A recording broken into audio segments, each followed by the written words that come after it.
Yeah, man. What's going on, y'all? Um, the last stream was tripping, so I had to start a new one. Yeah, most definitely it was tripping. Um, Let me invite my people up in here so we can talk about this boxing and that review, man, of that debate. I was just actually watching a little clip of that before I started this live up again. That shit was funny. It was entertaining as hell too. Um, we definitely ran the numbers up. Hold on, let me get some people up in here.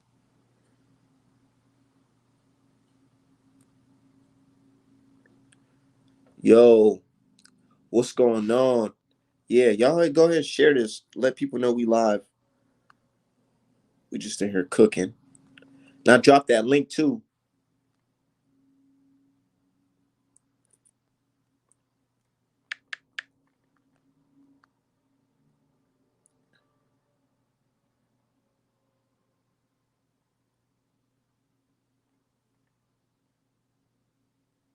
Say Hitman and shit. Hey, join the live. Join the live stream. What's going on, brother? Man, we just chilling, dude. I'm feeling good, man. Um, I'm over here sitting there laughing, man. You know what's so funny? Because people are like, oh man, you guys, you guys are so in your feelings. You're so in your feelings. Dude, I don't give a damn about none of this shit, to be honest. It's fun, it's entertaining. And at the end of the day, I wake up in the morning with new customers on my website. I'm like, yo, I can't be mad because it's like this. The no profile picture is gonna hate and they're gonna keep on talking about me. They're gonna keep on talking and talking and sharing and sharing. And then somebody's gonna see the art. And they're not gonna give a fuck about what the hell I'm talking about or what anything or anybody else is talking about. They cannot deny the fine piece of art on these shirts. So they're like, shit, I'm about to shop. And that's the best part about it. And then there's also some real ones who just shop just off the strength because they know how I'm about. They know my nature. They know who I am. They know I'm a man that's standing on 10 toes. I got integrity. Shit's good, man. I could swear I posted that link, but let me try that shit again.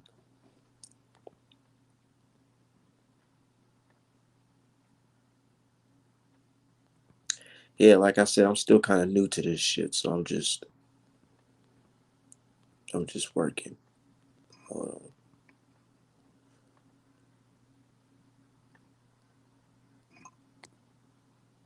Hating ass judges and shit. I'm like, dude, what the fuck? And look, the first judge, I was like, okay, you do seem a little drunk, but I'm gonna let that one ride. And then the second judge talking about some 4-0, 4-0. I'm like, boy, what? What the fuck are you talking? That's why I just had to shut it off. I didn't even want to hear what the third judge had to say. I was just like, dude, you got me fucked up, both of y'all. And then I start going in on that motherfucker. I'm like, boy, what the fuck? I'll debate this whole panel. What are you saying? I'll debate Yes, this whole sir. panel. What's Yes, going sir. on? Yeah, you was in the live stream last night. Yeah, no, they was holding you. Yeah, they most definitely was.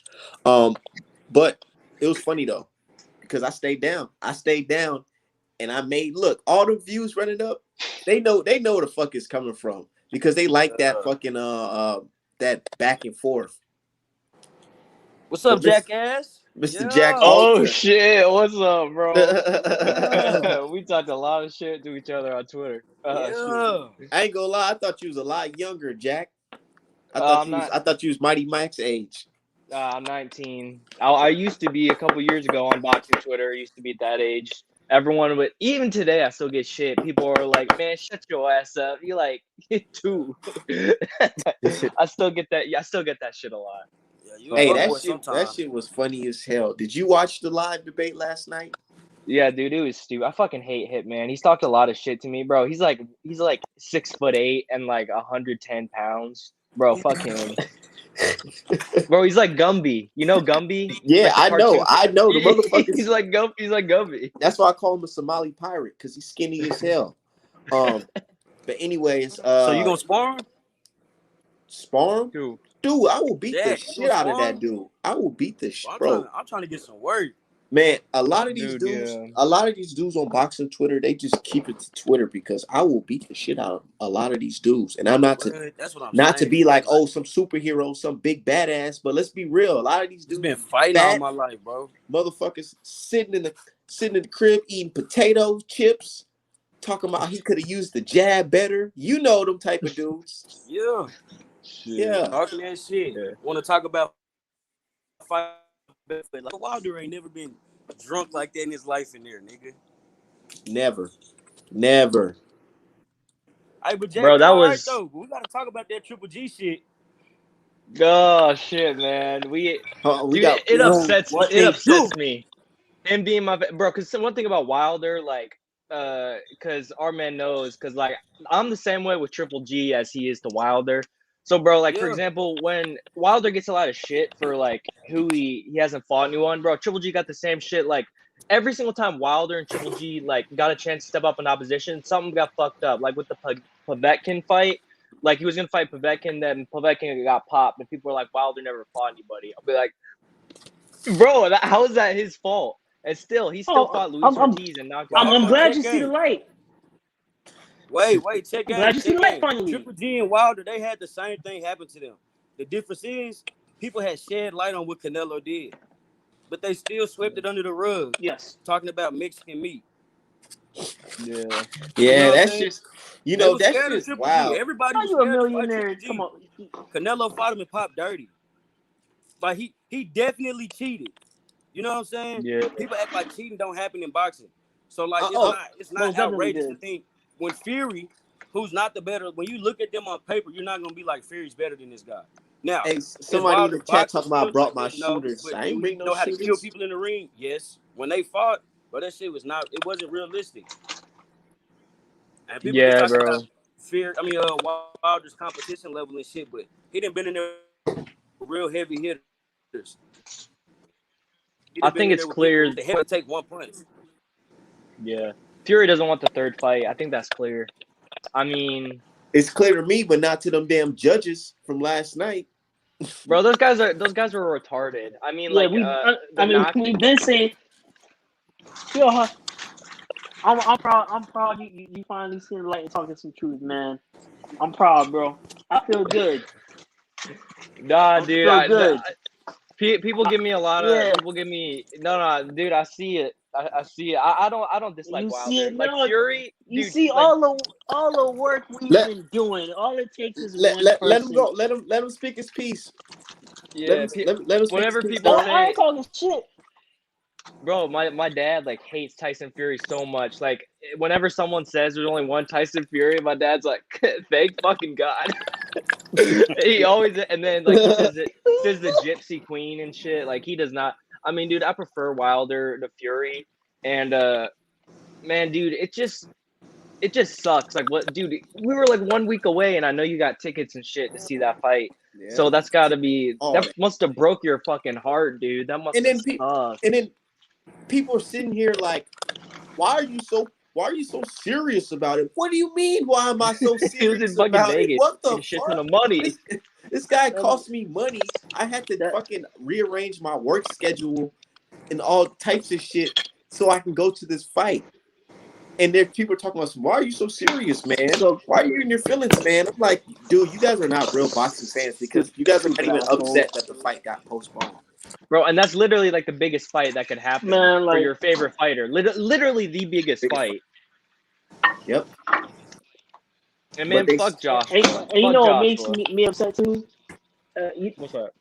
you know what makes me really mad too is how these people, you know, get on here and Twitter, YouTube, and it's just not happening without any consideration of the people such as Artman and everybody else who spent their hard-earned money to go to this fight. I was getting tickets, and Artman, you know the reason why I didn't get tickets or whatever at the time because I couldn't find appropriate seating, you know, for me and my girl or whatever. So fuck it. But imagine you get the money.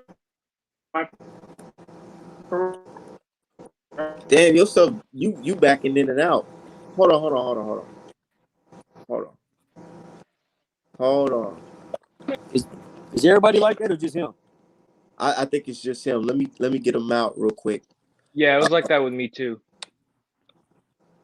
Bro, you I rewatched the live stream, the one that fucked up at first, and bro, that was some alien type shit. I was like, can you Mighty Max, what's up, bro? Yo, salute to the Shit. panel, man. What's good, Hold everyone? on, The young hold on. killer. What's up, bro? Hey, Salute. Mighty Max, I do give you your props, man. I'm telling you, you're gonna go far in this boxing stuff. Stick I appreciate to it. what you're doing. You're gonna go far. Thank you. I 'Cause appreciate it. ESPN and them, they're gonna need a new generation, Max Kellerman type, and you're gonna be able to fit that just well. Thank you. Well, I Most appreciate that. definitely. Thanks for having me on, man. I just hopped on. What's the topic so far, You man? said you got the fucking complexion for the selection. Yeah, he does. He does. He got that. He got it. But Hey, bro, I missed who you called out yesterday. What 3 people did you call out? I basically implied that anyone that wanted to go against me could, because there were a lot of people that are snakes in the grass on boxing Twitter. A lot of dudes that they follow you, but they secretly don't like you, and they secretly root against you, and they intentionally don't like your tweets. Y'all know the people I'm talking about. So I didn't Yeah, I want to know. get shine. Definitely. So I basically said if they wanted it, they could call me out. There were a few people I had in mind, but there was no one that made me really say that I really wanted it. I intentionally called out Checkmate because I saw he was an easy matchup, which he ended up being. But honestly, looking at it right now, most people on boxing Twitter, I beat a lot of these guys, but they're not easy enough to where I feel like I need to degrade them like I had to with Checkmate. Bro, I said we Yeah, should that's have what's up, debated bro. for fun. Yeah. I said we should. should have debated for fun, but I think we agree on most like everything, so there's nothing really to debate. Bro, he will Yeah. murder you. murder you. Is that right? All right, let's He will- go. Let's go, he will Max. murder Let's talk you. about a topic. Max, let's talk about a topic then.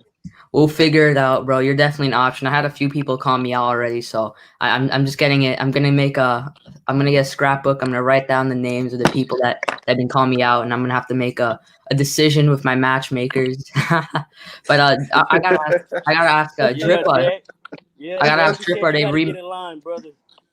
Yeah.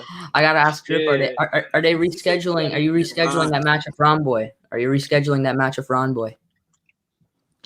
Bro, if they talking about it, I will. Yeah, because we got robbed to see that one. That was a match people were looking forward to, man. So it's unfortunate Ron Boy didn't show up, but hopefully, I know. yeah, I These was looking debates- forward to I'm not gonna talk about the topics yet, but he picked some topics, and I'm like, I'm gonna have to study for this shit. This is gonna be easy. I'm not gonna say debating him gonna be easy, but I'm glad I seen how they judge y'all because if I would have just came with straight facts, bullshit. Off It'd of have been bullshit. It's like all based off insults and shit. Like we got this Yeah, that's what I'm autistic saying. dude, Hitman gotta and shit. win the This crowd autistic over. dude. Yeah, exactly. Like they don't But that's take why I facts. said we should just redo the whole thing because like a lot of people don't know it. I'm not saying Max wouldn't have beaten Checkmate, but if Checkmate would have known like he didn't even have to come with facts to trying to prove you wrong, if he would have just been able to talk shit the whole time, it probably would have been scored differently. And same with Artman, you know what I'm saying? Like, and My thing is, I don't give a fuck if it got scored. Just know who those judges were. Them dudes is fucking weirdos. Yeah, and I called them out. I'm like, bro, I don't give a fuck who you guys are. I feel like Bro, you got so mad.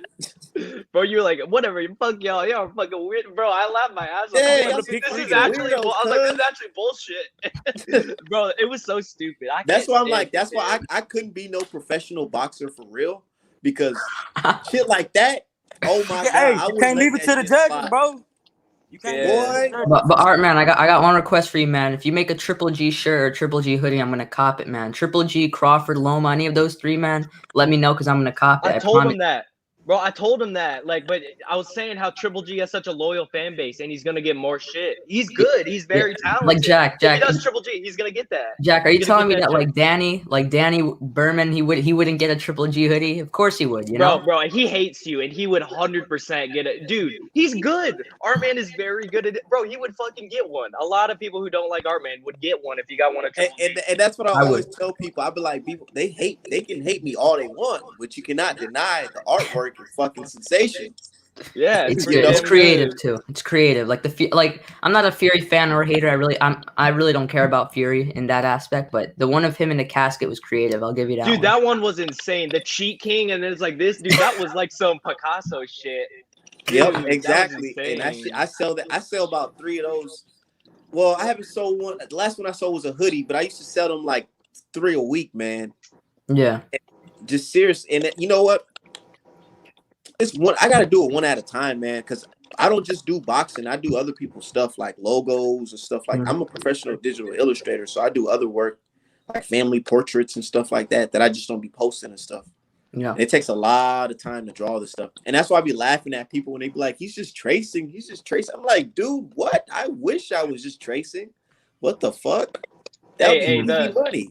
The Spence Pacquiao one's really good too. The Dragon Ball Z one, that's probably like all of them are good, but I think that the Cheat King and then the Dragon Ball one are probably the best. I'm gonna keep it 100. My favorite ones are the Cheat King one. I say the best quality one to me. They are good quality, but the best quality one to me, for sure, is the Errol Spence versus Sean Porter one. Oh, that's a good one. That's a good one. That's a good one. On that black shirt, that shit is just well. But and you know, I find funny when people try saying stuff like, Artman, why do you defend Wilder? Like, I'm not the biggest Wilder fan, but when they say that Wilder doesn't know you, we saw Malik Scott wearing your shirt. So I Wilder think does know me. I think he knows who you are. That's the funny thing. Like, I'm actually going to be making more shirts closer to the fight, specifically for them. So that's why I be laughing. Like, all right. And here's the thing, y'all. I don't be in my feelings where I'm just like, oh, I want to kill you, I want to hurt you. Yeah, it's just It's to the correct. point where like I laugh. I actually be laughing at all this stuff most of the time, because it's hilarious. Like none of this stuff affects me. Nobody's gonna take away from money from my pockets or anything like that, unless you're Tyson Fury. That's why I really hate Tyson Fury because he took money from me.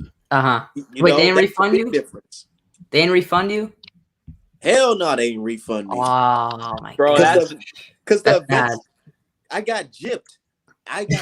And I'm sitting here like, this is the guy that you guys are defending, the guy who just stole money from the American people. Like what the fuck? Yeah. He just cost Vegas. I heard he cost Vegas. Some say he cost them upwards to $1 billion. I'm glad. Screw Vegas. They screwed Triple G twice, right, Jack? Bro, what Bob Arum say? He was like, get the fuck out of Las Vegas.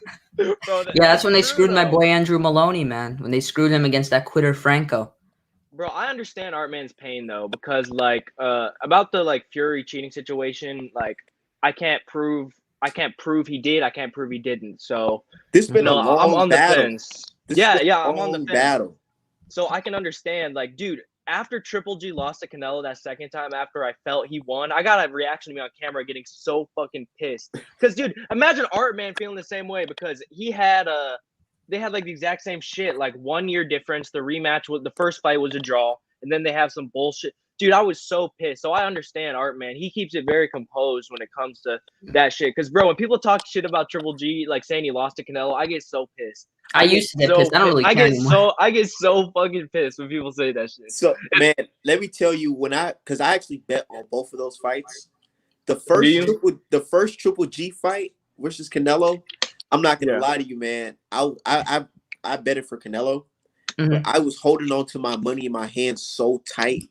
Like, I swear to God, I thought I was gonna be giving that money up to my uncle. That's why I bet it with. I thought I was gonna be giving that money up to my uncle. And then when they said draw, I said, "Oh man!" I put that shit back in my pocket.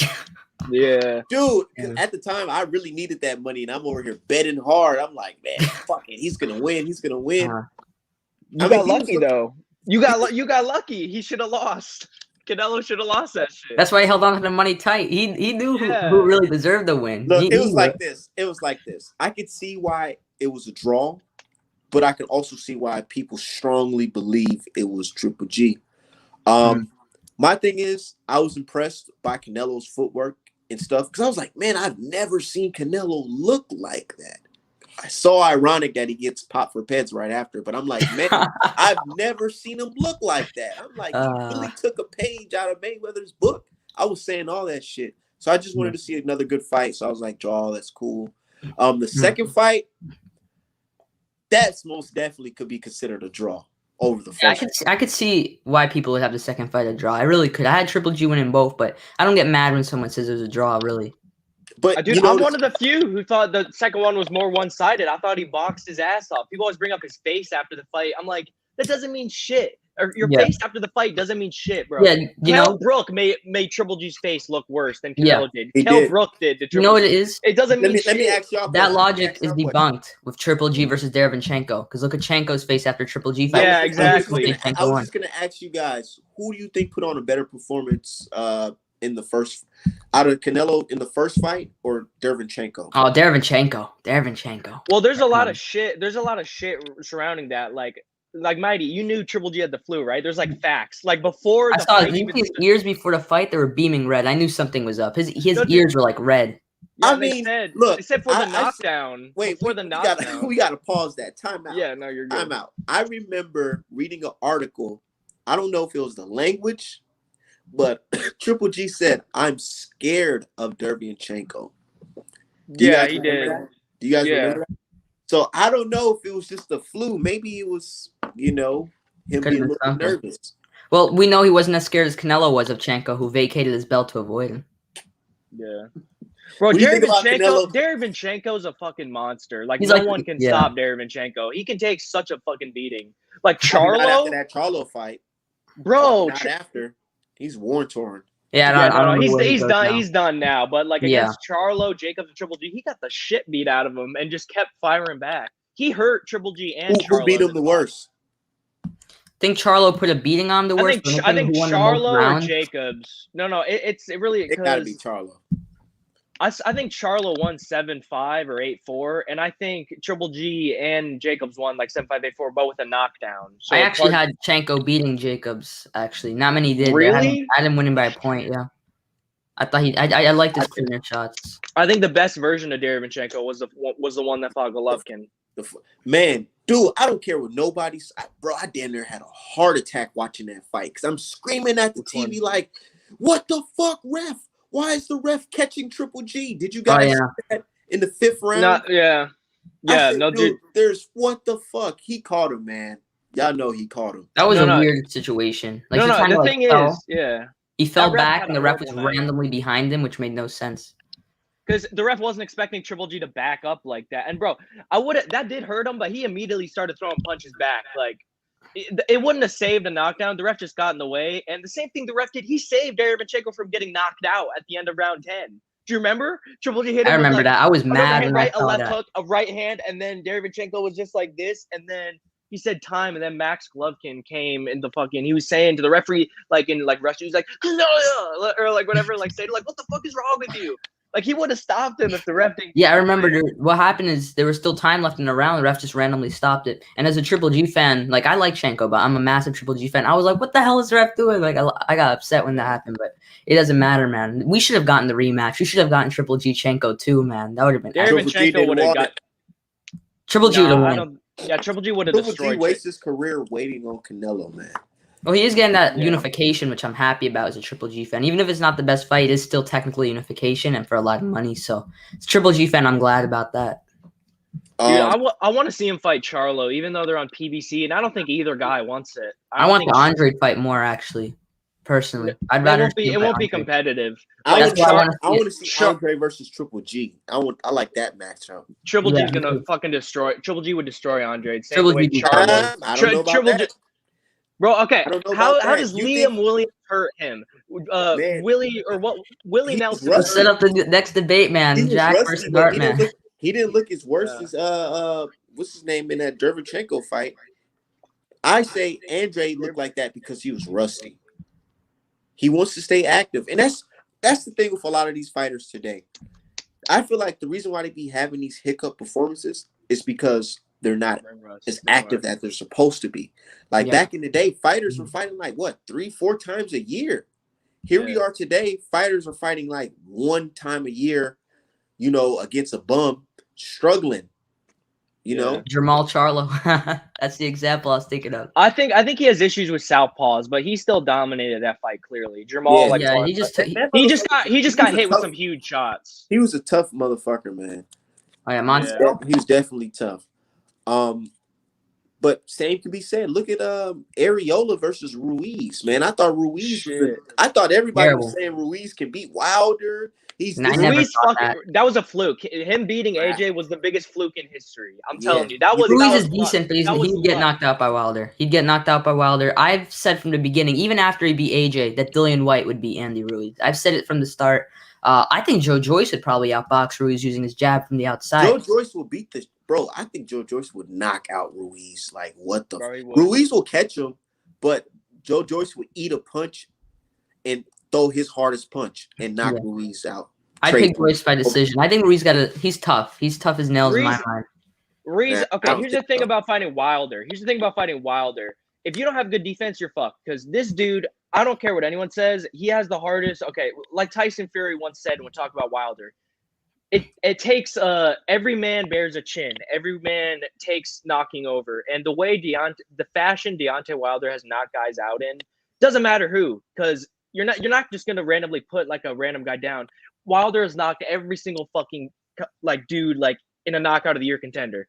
Archer Spilka, Dominic Brazil, Luis Ortiz. The second fight was saying to me, okay, this dude hard as heavy, but because dude he was losing and he knocked him clean out. And I was saying to myself, this is it. That was a satisfying KO. I like that KO a lot. It was surprising. I was like, wait. It's over. When I first saw it, when I saw it live, I was like, "This knockout, what did he hit him with?" But when I saw the replay, I'm like, "Oh, that's a nice shot." All the sweat flew in the air. The reason why, okay, let me ask you guys this: despise Tyson Fury and all the allegations, and just erase Tyson Fury. If Wilder gets his belt back with the crop of heavyweights today, do you think he can make another 5 or 6 title defenses? That's a tough question because how old is he? 34, 35? So he's getting up there. Hey, he has the same birthday as me though. That's why I got October 22nd. Me and Wilder, October 22nd, baby. But it depends. You always have that power, so it depends on what Deontay wants to do. If Deontay wants to keep going, okay, let's talk about it. Joe Joyce, or no, let's not start with Joe Joyce. Let's start with Carlos Takam. Oh, Wilder walks through. Takam. Come on, man. He walks Wilder. Okay, Daniel the Boy. Wilder at the moment. Wilder. I still favor Wilder. But I think Dubois would be slept on, but Wilder would still beat him. Jared Anderson. Wilder. He's shit. He's shit. Dude, he's shit. It's just Anderson's not the experience yet, man. I got Wilder. You got Wilder? He gets hit too much. I'm telling you. Dude, Wilder, he's the hardest punching boxer in heavyweight history. And people act like that. When I say that, people call me crazy. Bro, I know my shit. What I'm always right with my 5%. I'm always right. I'm telling you, he's the hardest hitting. Like the reason why I feel like Wilder can make the 5 or 6 title defenses is because you got to think about it. A lot of the heavyweights today are slow as shit. They're slow as fuck and very sluggish. Wilder is athletic, like a basketball player, and he's known as one of the strongest punchers in boxing. To have those combinations, to be fast and powerful. And then look at the new skills he's acquiring with Malik Scott. I mean, let's put all bias aside. What if he actually does retain all this information and it actually looks well in the ring? And it's possible. Harder to hit him now. It's definitely possible. I'll tell you who I favor to beat Wilder, though. I favor Usyk to beat Wilder. I really do. Here's the thing. Styles is Usyk is gonna destroy AJ in September, right? Styles, I don't think so. No, I got AJ in that one. No. Listen, I don't know about that. Bro, I'm telling you. He could beat him but not destroy. I don't know about that. I can go into a long rant. I made a whole video about this, bro. I Joshua is not good. Wilder would beat Usyk. That's what I'm saying. That's why I think, bro, Joshua, he's gonna lose to Usyk. Explain to me, does Joshua have a bad gas tank? Yes, he has. Relatively, yeah. Okay, somebody says Artman I'm giving Wilder an easy route. Okay, Wilder versus White. Wilder will fucking knock out Wilder beats White. And I like Dillian White. Dillian White follows me on one of my old Instagram accounts. I'm not even kidding. But Wilder beats him. Charles Martin. Wilder. You know Wilder will knock out Charles Martin. Bro, Joyce, what I got to think about. I feel like it'll be a competitive fight, but Joe Joyce, he doesn't have the best head movement. So if he takes too many right hands to the face from Wilder, it's gonna be fucking over with. Bro, Joe Joyce, he has an amazing chin, but here's the thing. You can't if Wilder hits you once, dude, it's like the same thing. He has like a triple G, dude. If Wilder fought, well, that's different. We're not gonna do Wilder triple G if they're the same weight because I don't think Wilder would hit him with that huge shot. But dude, if you have a chin like triple G, not okay. Fuck what I'm saying. Joe Come Joyce on, does not Zach. have a chin. He has a good chin, but dude, if Wilder hits you once, You think he has like a George Foreman chin? an old. Joe Joyce. Yeah, but that doesn't matter. That doesn't matter if you're fighting Wilder. He has a good chin, but it doesn't matter if you're fighting Wilder. Okay, and then they say Joshua. Man, if Odas Klitschko can land that 1-2 on Joshua and knock him down, Wilder can land that 1-2. I got a question Well, though. How's Klitschko- Wilder? Hold on. How's Wilder gonna deal with the pressure of AJ and the power of AJ? Dude, what AJ I has think no he can fucking handle it. chin. I I think he think- can too. AJ Styles make fights. Is AJ willing to take a risk to hit Wilder?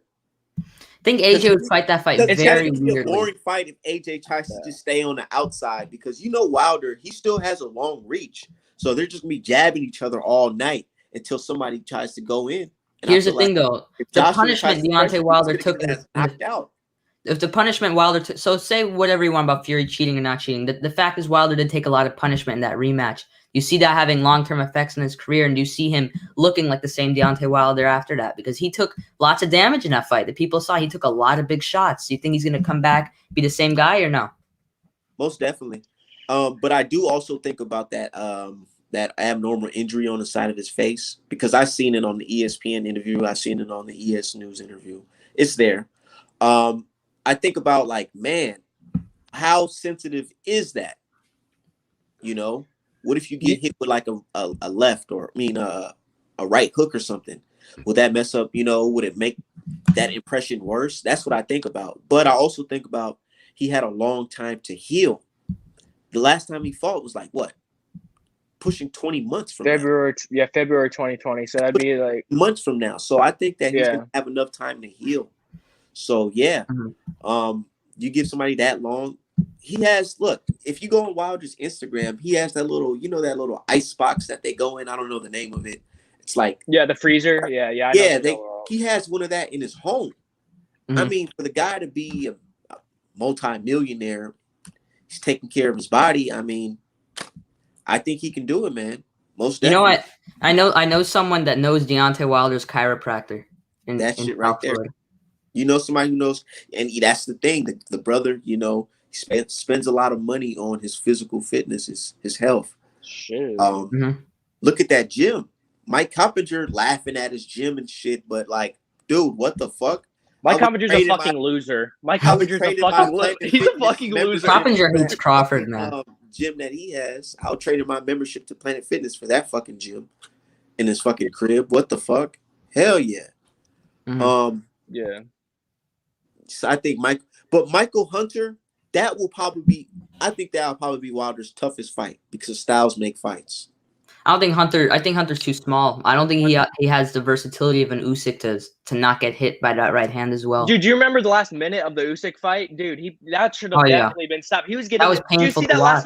did you see that last minute of the Usyk fight? course. That should 100%. No, I'm asking Artman. Oh, What? The last Michael Hunter versus Usyk, the last minute of him getting absolutely destroyed, him getting dropped by Usyk, the last sec, like the bell. That was at cruiserweight. This is heavyweight. Things change. That's cruiserweight. This is heavyweight now. He's gonna get fucked up even more. Well, if Wilder hits you once, though, it's kind of just over. Yeah, so. that's the thing, man. Man, Mike Hunter's a coward. I feel like with every fighter that fights Wilder, they always gonna from here on out they're gonna think the only way I can beat him if I try to walk him down. yeah. And I feel like with these new skills that Wilder's getting from Malik Scott, I don't think that that's just gonna work anymore. It's gonna be pretty tough, man. Well, here's my thing. I feel if Wilder's winning a fight, he's comfortable. He's going to use the Scott stuff. But if say what happens in the second Fury fight happens again, I feel he's going to revert to his old Wilder self and look for that right hand. I really do. Yeah, something was off that night. Yeah, we know what's up, man. Yeah, It's like, man, I feel like something was off with Joshua and Wilder. I feel like They something was both off. have off nights. The AJ one was weird because I saw AJ against Ruiz, and I'm like, AJ has never looked like that ever. Not once. He looked nervous in the. I was talking to my dad. My dad was saying how like his ring robe looked pretty like good, but he was like pushing his mouthpiece in and out, just looking really relaxed. And they're saying His now he had a eyes, panic blinking his attack before. eyes. Yeah, he looked really like nervous. I think it was from fighting in the garden for the first time. So that could have been it, but I don't think so actually, because AJ fought in front of like 70,000 fans in Wembley. Not to compare with Carl Froch, but this guy has fought in front of a lot of people, massive crowds. I don't know if it was the nerves, man. I feel it was a mix of a lot of things, man. I feel there was some stuff going on prior to the fight. 2 week notice. 2 week He took notice. Ruiz too lightly. I think there were multiple things that threw him off. Wrong game plan. Do you think that it's possible? Let me ask you guys. Let's be real. Because this is Artman channel. This is not nobody else's channel. Yeah. I like to keep it real on this channel. Do you guys believe that there's a possibility that water tampering is true? For Deontay Wilder or for boxing? Or just in general in boxing? What is tampering of like the gloves and or shit? just tampering of like stuff that you consume, like water, food. I don't think like I think there's something to do with Fury. I don't think that Mark Breland poisoned his water. I don't see any way how that's possible. I don't know why he thinks. No, I'm not asking that. I'm asking in general. Yeah, I think so. I think Not it's with possible, the water, though. but I feel it's possible. Very uncommon. That's my opinion. It's possible, but very uncommon. So it's now, possible, yeah. Okay, let's just say you guys know about Tyson Fury's background and who he's associated with. Mm-hmm. You guys know, right? Yeah, like the mob dude or whatever. The mob dudes, right? Yeah. So, is it hard, or would you say it's crazy to believe that him being involved with characters like that, there's a possibility that spiking of water could have happened? But here's my thing: if that happened, why didn't Wilder file a lawsuit? Yeah, that's what I'm talking about. I think if there's anything to do, I love that question. Okay. You know why? Because if he filed a lawsuit, do you think that third fight would have been happening right now, or even been in? Probably very unlikely. That's gonna happen. Very unlikely, right? Yeah. You know Wilder's character. You hear him back in blood. The shirts back in blood. That's the type of guy he is. He wants it back in blood. There's no, to my knowledge, there's no time limit or statute of limitations where he could produce evidence of Tyson Fury cheating. So I honestly believe he's going to go in there and fight Fury if he could, because, depending if Tyson Fury shows up. I believe he's going to fight him and then reveal that evidence afterwards. But I just say, guys, you got to keep an open mind, because you don't want to be somebody that puts your faith in this guy who already shown signs of, being bad for boxing, costing fans money. He's involved with the mob. He's promising fights in Saudi Arabia that never happens. No title defenses. So he's a Conor McGregor of boxing. 0 title defenses. Yeah, and he owes the mob. Like Conor McGregor, allegedly. Fuck Conor McGregor. Did you guys ever hear about that story? What story? Of Conor McGregor being involved with the mob too, the Irish mob. Yeah, I know that one. The mob, like same thing with like Sonny Liston back in the day. Mob and boxing have been, it's not out of the realm of possibility. Hey, at least when the mob was in boxing, we got the fights we wanted. Yeah. At least that. When you say stuff like that, it's true. It's true. But, I'm just saying, I don't want to make you guys think I'm some type of conspiracy theorist, but it's like based off of the sport that we love and talk about daily. It's history. It's proven that this type of stuff happens. So to be in present day and just be like, oh man, it can never ever happen because we're just so much better than what we was back in 1990 and 2010. And when did Maidana fight Floyd? 2013, 14? 2013, yeah, after Canelo. Yeah, There's 14, never been a time in boxing where we all celebrated that there was no more cheating in boxing. Mm-hmm. Yeah. There's never no time period of us saying that. So I don't understand why people are being so irrational, thinking that it can never happen. ever. I It might think prove the it's whole more. Lovegate. Oh, go ahead, Jack. Go ahead. I'll go right No, after. yeah, I think it's more the fact that people are. It's just so insane. Like people are like, oh, they say he's cheating because he lost so badly. I think that's why people say it's like they don't think it's out of the realm of possibility. They just say they don't look into it. They aren't looking into it. They're just looking at the fans. They're looking at the fans being upset, and they're just ignoring the evidence. They're just like, dude, they're saying he's cheating because his boy got his ass handed to him. What a bunch of shit. That's what it is. My That's what I issue think it is is. with this situation is I feel it's a lot of speculation and not enough clear-cut proven evidence. So I feel it's some slander on Fury. I'm not a Fury fan. I never really have been, but I feel since it's so speculative about clear-cut, concise evidence, I feel it's a bit slanderous, honestly. And he should sue for defamation of character. He should, but as we said before, if he's sued for defamation of character, not the Wilder third fight, but you think that could affect the AJ fight? How much money he could lose? Nope. Yeah. You don't think it affects the AJ fight? If he sued Wilder for defamation of character, he can make so much money in just that third fight. Fuck that third fight. He can just probably go on to an AJ fight after. You don't think it would affect the AJ fight? Like stop the negotiations, stop Nope, surrounding? because he'll have more money in his pocket because one of the richest American athletes is lying about somebody, right? Mm-hmm. So, but you don't think it'd stall out? Like, you know, like it'd be a stop in the negotiations for an AJ fight. You know what I mean? Nah, that AJ fight, that, you know, like I was telling people a while ago, I don't know if did you guys see the me versus Ring IQ debate? Bro, I thought we both had. Yeah, I did, but we both had a thing with Ring IQ. People say he destroyed both you guys. Did you see mine, bro? I kicked his ass. Nah, Bro, bro, I was the one, dude. People say like he destroys everyone. Like people said with me when we had a very civil debate, they said, "Oh my god, he kicked your ass, bro." He literally did it. His fans are fucking psychopaths. Like with you, Artman, you guys literally just talk boxing, and he's like, I think he has like autism or something. I do because he's like, that's your prerogative. You know what I mean? He's like, that's anecdotes. Yeah, that motherfucker's weird. I don't do anecdotes. I don't do anecdotes. But I don't do anecdotes. Like, guys like that, they really despise Wilder. People have like okay, let me ask you guys a question. Do you think the media treats Wilder fair? I'd say it depends on what part of the media, because I feel some are biased against him and some are too in his favor. If that makes sense. Yeah, some are ass lickers, some hate. It really depends what depends on what part you're talking about. Like, give me an example of someone. Wilder gets treated like very disrespectfully in the media compared to other fighters. Well, like, Top Rank media disrespects him. That's someone like Top Rank media, like ESPN, of course, obviously. The Zone. I don't hear the Zone talk. I don't hear him talk about. I don't really hear them talk that much about Wilder. Talk sports, boxing scene.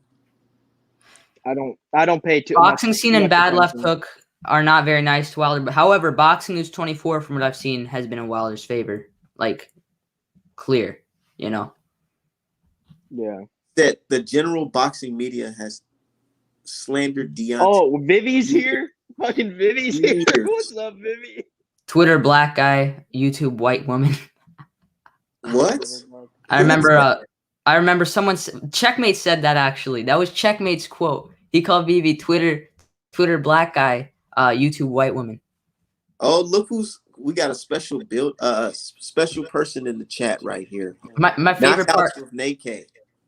My favorite part of Artman and Nika's dispute is when Nika started raising her voice and Artman said, "Who's in their feelings now?" Like in the most calmest voice. That made me laugh, man. That was the funniest thing I've ever seen. Who's in their feelings now? You know, man, it's all love, dude. It was no beef or nothing like that. Mm-hmm. And I just love the conversation that we have because we're all boxing fans and we're passionate about the sport, you know. But I feel like guys like Tyson Fury got to get out of this sport. Most definitely. What do you? I feel the issue with Fury, man, he's too wishy-washy, man. Like he says he wouldn't fight Usyk even if Usyk beat AJ. Like what the hell is that about? He's bipolar. He said he's a foreigner. He said he's a foreigner. He's a foreigner, but fought Otto Wallin and Tom Schwartz. You know, he's a hypocrite as a fighter, and we know that. How can you say that he's a foreigner when you're a foreigner inside of this country? Yeah. That doesn't even make any sense. Like foreigner, like why the fuck would he even say that? There's no shit. Everyone, look at the pound for pound list. There's like fucking like 6 countries in the top 10. At Like, least, you know, yeah, that like America. Yeah, like America, Mexico, Josh Taylor. So that'd be Britain. got We got UK, Japan. Yeah, Japan. Dude, there's a shit everything, ton. man. It's I crazy. feel like Ukraine. they try to do some We Are the World shit with that pound for pound list. Let's be real. That pound for pound list should really be looking like a whole bunch of American flags and Mexican flags. Yeah. What's your pound for pound list? Mighty Max. What's your pound? Let's see if we can debate on something. Give me your top 5. I gotta find my notes right now. Oh, my top 5. Okay. That's what. Just easy, just off the top of your head. All right. So I got Canelo at 1. Looking at objectively, it hurts my heart because I'm a massive Crawford fan, but I have to look at the truth. I've been going back and forth on my number 2 because I've been thinking about either having Crawford or Josh Taylor there. I had Crawford there, but I do a 5-year thing. So once 5 years pass, don't do that shit. Ring IQ. Hold on, Jack. Hold on, Ring Jack. IQ told you that. Don't do no, that. No. Shit, I've always done. I've always had a 5-year system. You could ask L Dog in the chat. He's in there because I talked about this for a while. And that postal win just became 5 years old. So I've eliminated that from his resume. So I have Josh Taylor at 2, Terrence Crawford at 3. I think I have Usyk at 4 and Estrada at 5. Where the fuck is Inoue? Where the fuck Inoue's 6. Inoue? That's why I debated Inoue's checking not top 6. 6. Inoue's 2. Inoue's fucking 2. I got him at number 6, man. And okay, so here's mine. I got number 1 Canelo. I hate doing it. Number 2 Inoue. Number 2 Inoue. Number 3 Usyk. Number 4 Josh Taylor. Number 5 Teofimo Lopez. I got Tio, I think, at 7 or 8. Yeah. He was top 5 at first, but too much time's gone by since that Loma fight. So let me ask y'all this, since y'all both can agree on this. You guys both have Canelo as the number 1. Do you think it's fair to put somebody who got popped for pence over a guy who's worked his whole career without taking those performances? Mm-hmm. I disagree. Every fighter's on something. I strongly believe that. I don't. You're telling me Nonito Donaire, the dude. Nonito Donaire is known to infamously work with Victor Conte, who's infamously known to have fighters pass drug tests. I'm not even making that up. Do y'all think that's fair though? To put I don't think it matters. I think everyone's on something. I really do. I believe if not everyone, close to everyone, enough to where I don't even really make a big fuss out of it. This is not my conjecture either. Canelo. No, yeah, dude. Canelo or anything like that. He got caught for peds, so it's suspended. You know, so you're putting that guy over a guy who worked his whole career without cheating. We don't know that because a lot of fighters know to pass drug tests. It's the most unwritten rule in the sport. We can't do that because we got to talk about what's documentation beats conversation. Exactly. Yeah. That's so true. You know, so that's why I can't put Canelo over Crawford. Yeah, he redeemed himself and came back, and you know his career's going on. But I can't put him over Terrence Crawford because here's the thing with Terrence Crawford, a lot of people give him slack for his 147 resume. God damn. You can see that they playing politics with the guy. He's not getting the opportunities, but now he's about to get that opportunity to fight Sean Porter. So let's say Terrence Crawford goes in there and knocks out Sean Porter. Does that solidify him as the number 1 pound for pound? I'd put him top 2. Okay. Top There's 2. a lot of shit coming up. Like if Spence beats Pacquiao, I'm gonna rate Spence number 1 pound for pound. If Usyk beats Joshua, I'm gonna rate Usyk number 1. You're gonna put Spence 1 if he beats Pacquiao? Yeah. Oh, I don't know about that. I wouldn't go that far, Jack. I mean, Pacquiao's been out of the ring for 2 years. You know, he had that very good win against Thurman, but you look at him recent, he's definitely slowed down. He's a good win, but I wouldn't put Spence at 1 if he beat Pac. Okay, let me just say, would you put Usyk at number 1 if he beats Joshua? Probably, yeah. Probably. Yeah. Hell no. So, what? What the fuck are you on? I would have to be undisputed champion. He moves up and becomes 3 out of the 4 belts. He got to be. He's moving up in weight, fighting a heavyweight 3 of the 4 titles, and if he beats him in his home country. You guys are putting heavyweights? Yeah, I count heavyweights on my pound for pound list. That's just me. Too. If you don't count heavyweights, that's a different conversation. But I personally have always counted heavyweights. By the way, there's Drippa in the chat. He says he wants you to add him into the stream. Just bring that up. That was like 30 minutes ago. He just counted again. You can see it. Oh shit! Did he? Yeah, he's still waiting. About that chat. I thought you were talking about the. That's the white power list. He's talking about Dillian White. Good job, Jack. Fuck. fuck off, L-Dog. Salute. We got knockouts of Nika in the building. Yes, I had to log on because I was browsing through YouTube and I saw the lovely caption on the video Artman versus weirdo judges, and you still on it. Like, yo, No, I swear we weren't even talking about. We were actually talking Okay. about boxing this time. We was talking about something else. So I came to bless your page because I thought somebody actually came on my page and said you was talking shit, but I was like, no, you know what? No, That's not fine. from what That's I saw. fine. Nah, But we look, just I just talking want to about- explain that yesterday was a trial and error with the judges. Like, I'm trying something new. I don't know if I'm gonna keep continuing to do 3 judges like that. I might change up the format and do like 2 judges and then maybe the chat be the 3rd judge. Like it's a trial and error. That was the second show, and it was people who were really in their feelings, and that's what got Oh my goodness. like debating at the end. And actually, people enjoyed it. So that was people actually liked really it. good. They liked it. Yeah, Most- yeah. Here, I'll say my piece though. I like the 3 judges, man. Maybe because I got the win. Maybe because they're respectful to me. But I Maybe didn't have an because you got issue. the win. Yeah, maybe because you got the But I win. will say this: I don't the know 39-37 been- and 39-38 for Artman were fair scores. I think the 40-36 was too wide, but I could see the 39-37, 39-38. Bro, I fuck him, could. fuck him, man. Our man won. Our man won. Fuck I him, won man. that shit because I came with facts, and this guy was just like, "Dude, you're a fool. We can barely even I know, hear but him with what his I was fucking trying to AOL explain to you, dial-up internet." is debating. Like, you can have your facts, but if you don't make the argument for it, you're not gonna win the debate. Like, the best argument for it. That the debating how you want to debate is whoever has the best argument. I found it funny. Checkmate kept talking about facts when all he said was opinions. He brought up how Teofimo Lopez has 5 belts. He called Errol Spence undisputed, and he's talking about facts when all I dropped was actual stats, like 15-0 against in title fights. So, him questioning the judges when that was a mismatch, like that was 10-8 in all 3 rounds, or at least 2 of the 3 rounds. That was poor. I could see where Artman was coming from because that was not a clear win for Hitman. I'll say that. No matter how you scored it, that was a close match. But when it came to Checkmate, he got pummeled. So he was delusional for sure. Yeah, for you, the judges were just fine, right? They were just fine because they gave me every round, all 3 of them. So I got no issue. So you have no complaints, right? Yeah. No complaints. And I think Checkmate is mad at me. He has not like replied to the DM. He's mad or at me. anything. Still talking about my family. I thanked him for coming on. He didn't reply, so I'm just like, oh, he's mad.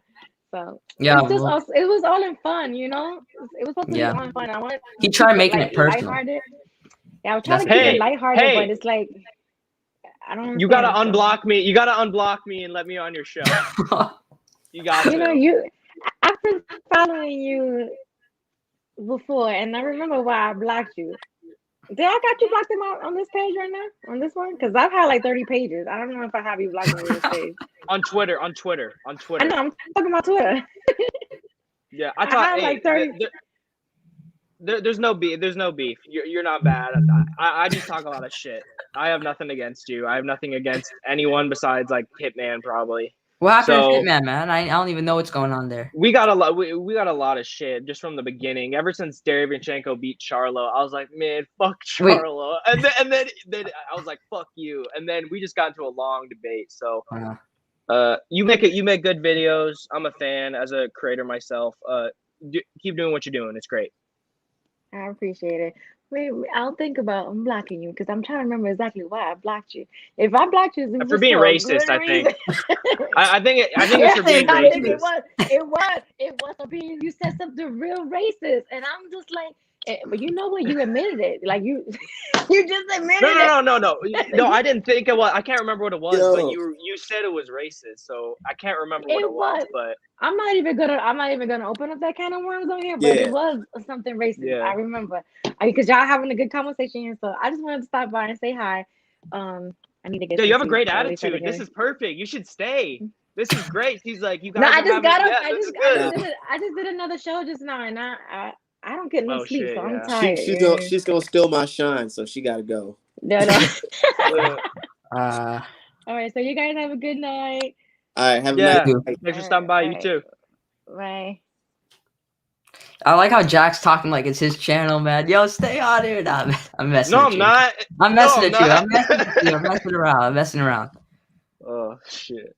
But So, I want yeah. to see. I would like to see Jack go against Checkmate, so Checkmate could have back-to-back losses, so he could really be upset. I'd like to see Jack get a tune-up and beat Checkmate. Racist Jack. Fucking L dog. Man, I don't know. I don't know if I want to do the rematch because I didn't like those judges, man. You're gonna get robbed again. Yeah, those judges was like, Maybe I should be a dude, judge, man. I think I'm impartial here. I'm like, dude was fucking high off a fucking cheeseburger, dude. That's his fucking fat ass in the top. He's like, there's like, okay, so what's your score? He's like, yeah, he's like, oh shit. Yeah, Hitman won. I'm like, dude, what? Who is this guy? Bro, he's like, no, Artman, not Hitman, Artman. You're thinking that you think Hitman. Yo, but Artman, I got a question. Is there anyone you want to call out if the Hitman rematch don't happen? Nobody. Would you go against Ring I would IQ? call out Tyson Fury, shit, to a real fucking fight. Jesus Christ, man, he owed me some fucking money, man. Yeah. Yo, give me one sec. It's hot as fuck in here. I'm putting a t-shirt on. There were a lot of people I could have called out, but I really don't have a preference right now. I want to see who calls me out. I'm gonna take next week off though, and then I'll be back after. I want to just enjoy it because I don't know if you agree with me, man, but like the whole build up, it's not stressful, but it's like a bit like on your mind. Like you got to think about like, oh, I got to go against this guy today. I got to get my schedule ready to go against this guy. You know what I mean? It's good to just take off. Yeah. Shit. Yeah. Jack, are you gonna call anyone out, man, to go on that series? No, make it be me, man. Call out someone for real, like someone that you actually want to go against. Man, you know what? You know this. What's up? I gotta get a opponent and do a versus on my channel. Ooh. Dude, that'd be good. Yeah. Well, dude, I don't know who I'd do it against because like winner gets some free Artman apparel. I'd do that for sure, man. Yeah, I'd do I'll that for sure. Yeah, actually, I changed my mind. If free Artman apparel, let's do it. Yeah, but I know Jack got a lot of enemies on boxing Twitter, man. He can find someone quick. He can find someone quick, man. So many people fucking hate me. Here's the it don't matter what part of the country you're in. Are you asking me or Jack? We'll do it. Yeah. Yeah, for sure. Yeah, but my issue is there's a lot of people I could call out that are haters, and people that hate me hate Jack too because we both like Triple G. It's obvious. Like they like calling me Jack 2.0 or whatever because we both like Triple G. But I could call particular people out, and Jack probably knows who I'm referencing. He knows the exact group of people, but I don't even want to say their name on a separate channel. I don't even want to give them the shine that they're begging to get. So I'm not even going to call out their name. But Jack knows the type of people I'm referring to. He knows that demographic that likes to stay hating, man. Yeah, you know the demographic that hate me, the British Chiefs. I don't even know if BB's a real person, man. He may be one of those bots that Artman was talking about yesterday. Yeah, Nika says I can find someone for Jack for sure. It sounds like she's a fight promoter. It really does. She does. Okay, so BB's calling me Montero Jr. I don't even follow Michael Montero on Twitter. Like I'm not even following him. He's a good dude. Michael's a good dude. He gets a lot of shit for no reason. Dude, he is like the most they say he's racist, and I said, wait, where's the evidence? Here's the thing, on boxing Twitter, especially because like there's so much like race just about like with Wilder, Fury, there's a lot of like race back and forth. Here's the thing. I don't give a shit about any of that, and neither do guys like Michael Montero, but when you don't care about it, when you don't really like show like interest in like race or whatever, some people just like accuse you of being racist because they're just like, oh, you don't like this guy because he's black, or you don't like this guy. You know why? White. You know why you can't ignore it? Because it's why? Real. It's real. You guys hear go listen to the HBO fights with Floyd Mayweather, how they used to promote him. Yeah, HBO's been gone forever. Tell me that's not racist. Well, what about like Sugar Ray Leonard? Everyone loves him. You know why? No one talks shit about him. You know why they love Sugar Ray Leonard? Because Sugar Ray Leonard is not like a guy that's in the camera screaming, "My people been fighting to this day." To this day. No, I mean Floyd didn't. Floyd never did that. Floyd never did that. The thing is, with Floyd Mayweather, he was still that guy that was trying to be his own man, or he became his own man. But when he was trying to become his own man, they didn't like that. They were doubting him. I remember listening to Dan Raphael, fat ass, saying things like, "Oh, he said Floyd Mayweather, he could have been like Sugar Ray Leonard, smiling, but instead he to ride with the darker side of boxing. Oh, yeah, that's true. Yeah, but That you was know the what is Arturo. true? That was the Arturo Gatti fight. You know, and he was, Like, you know what? too though. Floyd also did embrace that villain role. To be fair, he did embrace it. But I do. he It is did. very obvious that a lot of Floyd haters dislike him because of his skin color, and that is the truth. Not Yeah. all though. I do have to say that. He Not always all, but a brings it up. lot. He I brings like it up Floyd. too. Floyd Mayweather I brings like it up. Floyd. He says he definitely made some lot of money off of people just being racist. Yeah, of course. Yeah. Floyd Mayweather. This may shock people, but I believe he had more haters than lovers buying his pay-per-views. I really do. Dude, he was a brilliant salesman. Dude, he knew that people wanted to see him lose. So he's like, Yeah. yeah, I'm an asshole. He's like, yeah, I'm an asshole, right? Hey, Yeah. you know what makes it more funny? When Floyd fights, his haters buy his pay-per-views, and they don't even see a regular fight. They see a guy touching and not getting touched. So it's Yeah, must that's be what even more pisses him off frustrating. even. That's what Yeah, pisses it's him not off like a even more. guaranteed knockout. It's a guaranteed 12 rounds type shit. A Floyd winning, yeah. But my thing is, in HBO, that was years back. It's obvious, like ESPN, they heavily hype up Shakur Stevenson. Like, it's obvious. And I'm not saying he doesn't deserve it. I'm just saying he gets heavily hyped. You can see Not the the way Zone heavily hypes you Devin know. Haney. You feel me? I feel like, who do you think's a bigger star, Shakur Stevenson or Devin Haney? I think it's Devin Haney. I would say Devin Haney. I'd say Devin Haney. Because Devin Haney does the Ryan Garcia approach and he uses social media to his advantage. You know, he's taking pictures of Meek Mill, which I saw you post about. Artman, that was funny. Yeah, No, stay away from Meek. We know the theories about Meek Mill being a weirdo, so stay away from Meek That was a Mill. Meek Mill. That was a Meek That Mill. was Diddy, P Diddy. Right? I mean Diddy. Bro, I got the names mixed up, man. P Diddy, of course. P Diddy, the one that put the hit on Tupac. Yeah. Biggie, you mean? Oh no, Tupac. Yeah. Nah. It's not that. It's not that, guys. But Well, let's not talk about that because we don't want to get like. We just know he's weird outside. That's all we know. Man, y'all got me boxing here. Signing Yeah, contracts. this is boxing. You go to P Diddy's house, you got to sign a contract. But it's like this, y'all. He's right. He is using social media to his advantage. Shakur Stevenson be on Twitter just posting motivational quotes, not replying to nobody. You know, Yeah. The best type of boxers or the people's champions, those are the best type of boxers.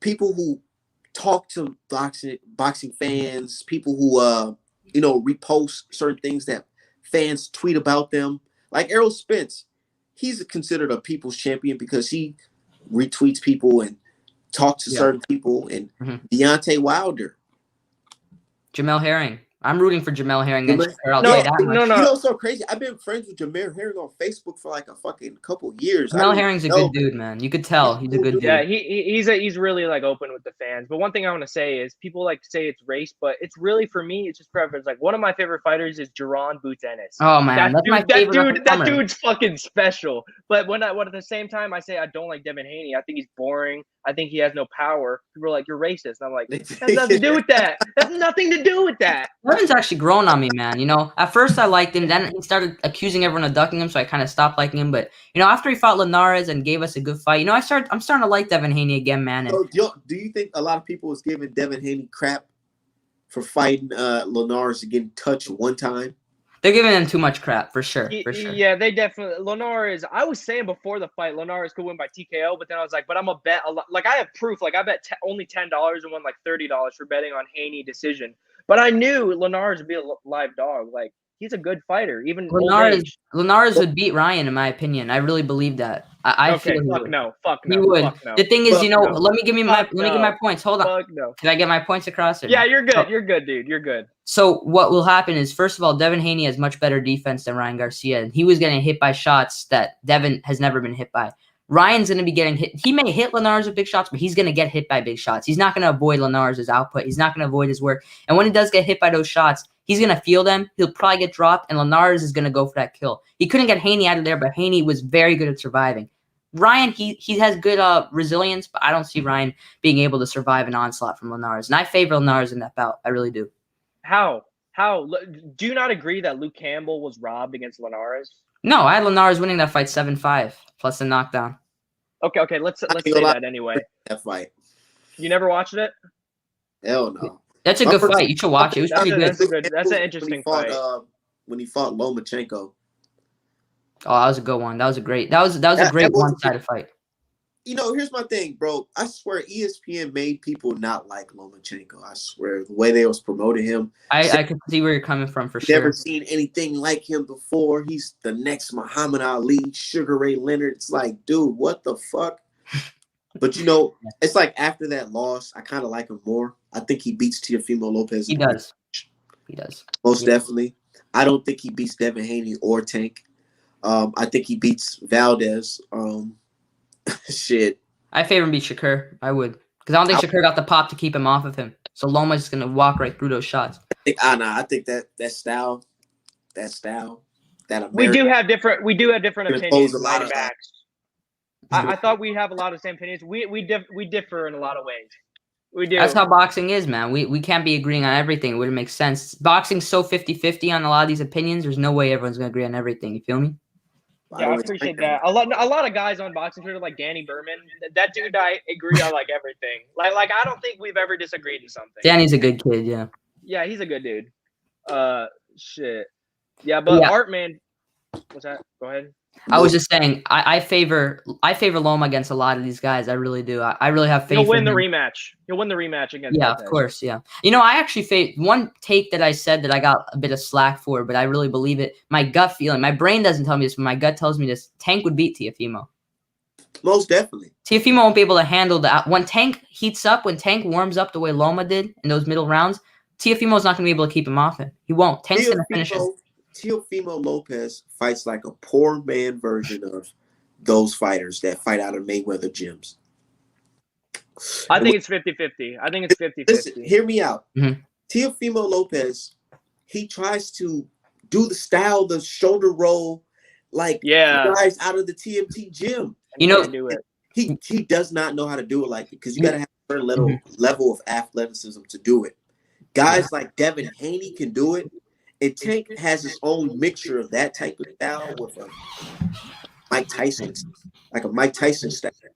Teofimo Lopez, if we were to grade these guys on styles, I say Devin Haney fights at like a A-. Tank is like an A+, and Teofimo Lopez is like a C. It's a big drop off. A- C. But I do want to say the reason he fights like that, well, it's more of a theory. I don't have 100% evidence, but Teofimo goes to the same gym that I used to go to in South Florida. It's I don't want to name the exact one, but it's a police athletic league. And a lot of the kids there, they use the same style. They rely over much on head movement. They use the shoulder roll. They all do. I feel that the trainers, I don't know the original trainer. He actually passed away. Rest in peace to him. But I feel the style that guy tried to push a lot was heavily based off of reflex, which Teo does have. But I feel he overutilizes it, and he needs to stay simple. What Teo has, what I think can stop a lot of guys, is that crazy left hook. Mm-hmm. That left hook, man, he puts dudes out with that shit. He got the uppercut, too. It's a nice uppercut he got, too. Yeah, he has a good uppercut. But the thing is, Teo, his opponent, or supposed opponent, George Kambosos, he said something. He made a point. He says, I feel like Teofimo Lopez is a 6th-round fighter because after the 6th, 7th round, he gets gassed out, probably because of his asthma. But I feel like he fades in the mid-rounds. What do you guys think? I saw that. I definitely saw that. I actually saw it against Nakatani to an extent, too. He was winning those rounds, but he wasn't setting the world on fire. I could definitely see that. Now, we've only seen him go many rounds twice, so you can't make a full point. And I feel it was partially on Loma really raising his game in those middle rounds, but I could see where people are coming from because those middle rounds against Nakatani kind of lowered the pace as well. So time will tell, but I could see definitely where people are coming from with that. I don't see it. Here's Go ahead. Oh, so here's the thing against Lomachenko started throwing because his arm injury or whatever. And look at round 12 when Teofimo he was throwing as many punches as he possibly could. Here's the thing, that Lomachenko fight, exclude the Nakatani fight because he was still winning later rounds. The only reason why Loma wasn't throwing because of his shoulder to preserve it, and then when he was fighting back, Teo was not getting gassed; he was just losing. So I can gassed. Couldn't throw enough. But we saw Teofimo fight with Loma in that 12th round. We really saw him fight in that round. Yeah, he won. He won the 12th He won that round. Yeah, I agree. He won that round. He was punching a lot, so it Look definitely at wasn't. Devin Haney when he leaves the fight. He still be like, breathing good. Teofimo Lopez, face red as hell. Yeah, man, I ain't fighting no more tall fighters. Oh shit! That's You true. know? But Yeah, a lot of man. fighters are like that, and a lot of athletes are like that, where they No, find. they're not. Hold on. No, wait, let me finish, Jack. I'm not saying in general where they're breathing heavy, but they find a way in the ring to maintain that durability, and once the fight ends, they kind of collapse a little bit. If you know what I mean? Like you Yeah. said, like the adrenaline goes down right then and there. Yeah. I don't think so. I think, yeah, man. I feel like Teofimo, he doesn't have the best stamina, and it's because of his asthma. But he's still a good boxer. Here's the thing. A lot of people have asthma, but there's certain types of asthma like that's not so severe where it affects you. I mean, obviously he's boxing, but I feel like it does play a part in his fights. Could very well. We didn't get to see that in the Richard Comey fight because I feel like he got lucky. I think he landed a clean shot. I saw a film study on that, man. Like luck. I don't think it was like intentional, like, oh yeah, I know for sure I'm gonna land it first. I feel like he just ripped it and he got it. All right, man. I saw a film study on that fight, man. I don't remember who it's from, but if I find it, I'm gonna send it to you. This guy broke down how Teo found that shot to the dot. It was very well put. And before I saw a video, I was like, maybe it was a fluke. But after seeing the exact details, I said to myself, yeah, I think he set that up. But my question is, say he slipped while throwing the punch. He slipped. It was ruled a slip. They go back, and the punch never lands. Everything's back to normal.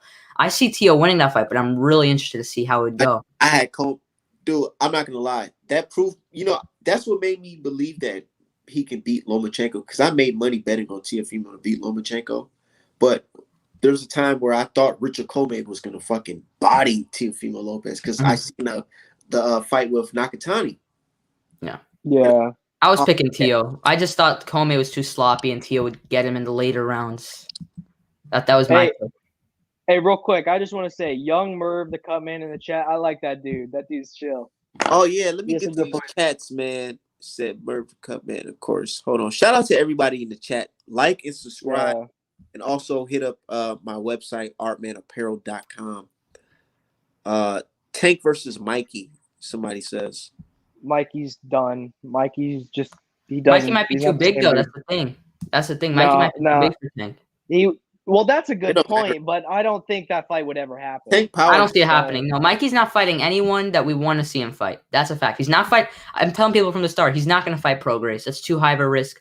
He's not fighting Regis. He's not fighting Josh Taylor. He's not fighting Ramirez. He's not going to fight the guys at 147 want to see him fight. He's probably going to fight a guy like Jamal James or some crap. Someone that's not a bad fighter, but not a fight that anyone's asking for. That's what Mikey's going to do. That's what he's done in recent years with Jesse Vargas. And y'all got to chill on the Jamal James slander. That's hometown hero. I forgot you Minnesota. My fault. Minnesota, you know what I'm saying? Like, not bad.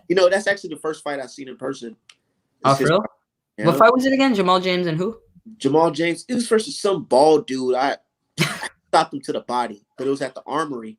And you guys, a lot of people hate on Al Heyman, but thank you, Al Heyman, for bringing great fights to my city out here in Minnesota. Tell Al Heyman to come to Miami. I'm waiting for an event. You can make a Cuban event if you want. Laura and Rigo, I'll be there. Just make something. I seen Laura versus Canelo Alvarez, brother in person.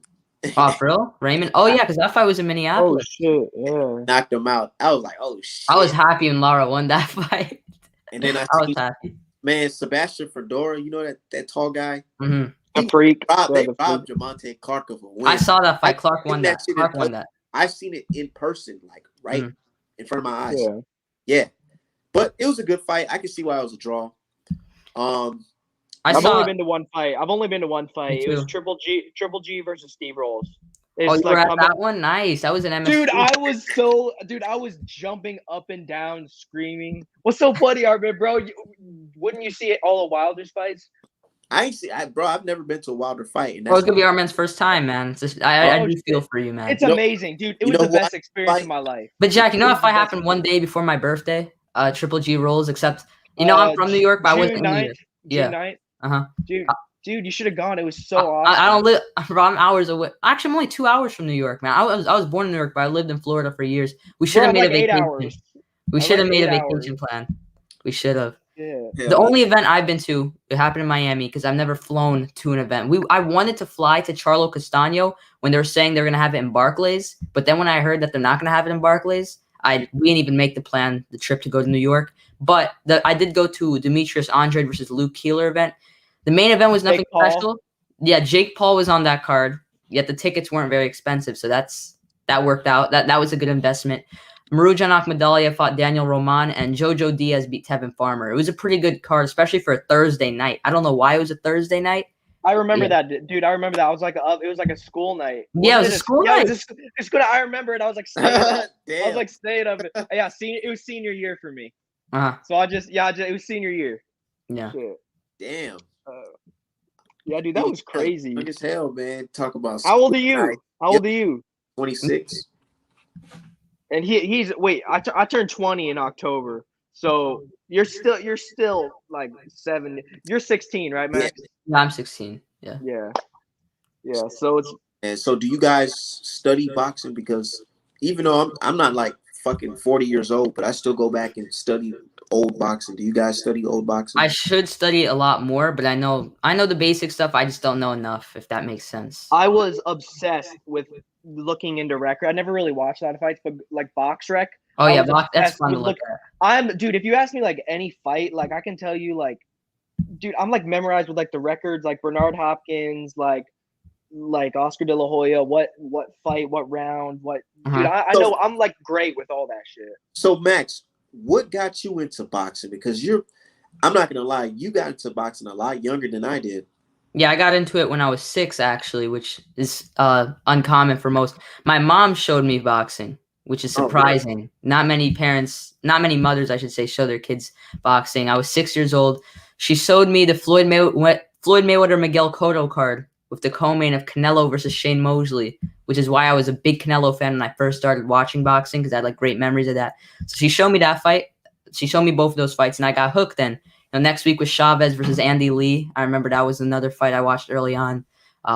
First big fight I really remember once I became a fan was Sergio Martinez versus Chavez Jr. That was a great fight, man. I was so happy Sergio won that one.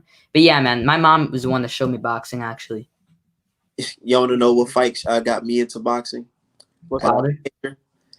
AB versus Paulie Malignaggi. I remember that was one of the first. That was when I was into boxing for like a year when I saw that fight. When I first saw it, I thought Paulie was robbed. I rewatched it. I'm like, nah, AB took it. But that shit was on World Star Hip Hop and everything, because he was like, I took your girl and your belt, and he was like, that shit was so fucking hilarious, man. Dude, yeah. Rocky got me into boxing. The movies, the Rocky movies got me into boxing. I'm just surprised people. I loved Creed 1, man. I think Creed 1 was better than most of the Rocky movies. I'm not gonna say all because that's a bold take, but most. I really liked Creed 1. Rocky 3, I think Rocky 3 like Creed 2, is what definitely. Creed 2 was good. I liked Creed 2, but I really liked Creed 1. How many times you've seen all the Rockies? Have both you guys seen all the Rockies? Yeah, I have. I didn't see the 2008 one. That weird one that came out 2008 or something. 2006, that Rocky Balboa 2006. That was a good one. I didn't see that one. No, but I saw the other ones. I saw Ivan Drago. I saw Mr. T. Clubber Lang. Dude, that was the one with Mr. T, the Clubber Lang one. That's the best one. Isn't that the third one? Yeah, dude, that's the one that got me into boxing, because he got his ass handed to him and like a trainer died. Then Apollo came back and trained him, and it like the motivational. Then he beat the fuck out of him in the rematch, dude. That just Dude, I got a fantasy fight for you guys. Ivan Drago versus Clubber Lang. Who wins that one? Here's the thing. Yeah, people, and I'm the king with like predictions. Clubber Lang would win. Clubber Lang would win that, and I'm gonna tell you why. Ivan Drago doesn't really. If he gets hit by Clubber Lang, bro, that dude hits like as hard as Wilder, like pound for pound, like an imaginary land. Land. No one hits harder. Because Rocky, he was taking Drago's bombs for 15 rounds. Here's the thing. He got stopped in 2 when he tried taking all Clubber's fucking shots. What Clubber Lang got is Clubber Lang, he can mix it up. He could fight and he could box. Ivan Drago's just a guy that walked. He's like a Triple G of alcohol. Clubber Lang can't box. Clubber Lang can't box. No, Clubber Lang got some fun. I seen him use the jab. I seen him set his punches up. All I see is Drago swinging wild. I've never seen him he never threw one jab. I saw him throw some jabs. I'm certain of it. That doesn't mean he can. He uses it to move it. Now, hold on. Now Ivan Drago's just walking, throwing wild shots. I think Drago would put him away though. If I was being honest, Ivan Drago was on roids too, man. Like lots of roids. We saw him inject it in the movie. Yeah. So That's just crazy. I mean, like, damn, they showing stuff like that in the movies. and he didn't test positive. Keep in mind, he didn't test positive. They never put him failed a drug test. He didn't test. He didn't test Would positive. you expect me Rocky beat a fucking juiced up Drago? Yeah. A juiced After up he Russian, killed Apollo Creed, it's like he beat up a juiced up Russian weight bully in Ivan Drago. That's crazy. how the fuck can you be a weight bully? How can you be a weight bully at heavyweight? I think they were heavyweight, but they may have been cruiser. I don't even remember. No, they were heavyweights. But Drago's like 50 pounds heavier than him, man. And Rocky put him away. That was crazy. Bro, but the first two Rockies, got to give those credit, man. Apollo Creed's always my favorite Rocky character, man. He was just so smooth, man. He was like that legend. cool guy, man. You know, great boxer. He was the fundamentals of those movies. He was the only guy that actually used a consistent jab and movement. What'd you say? They killed him.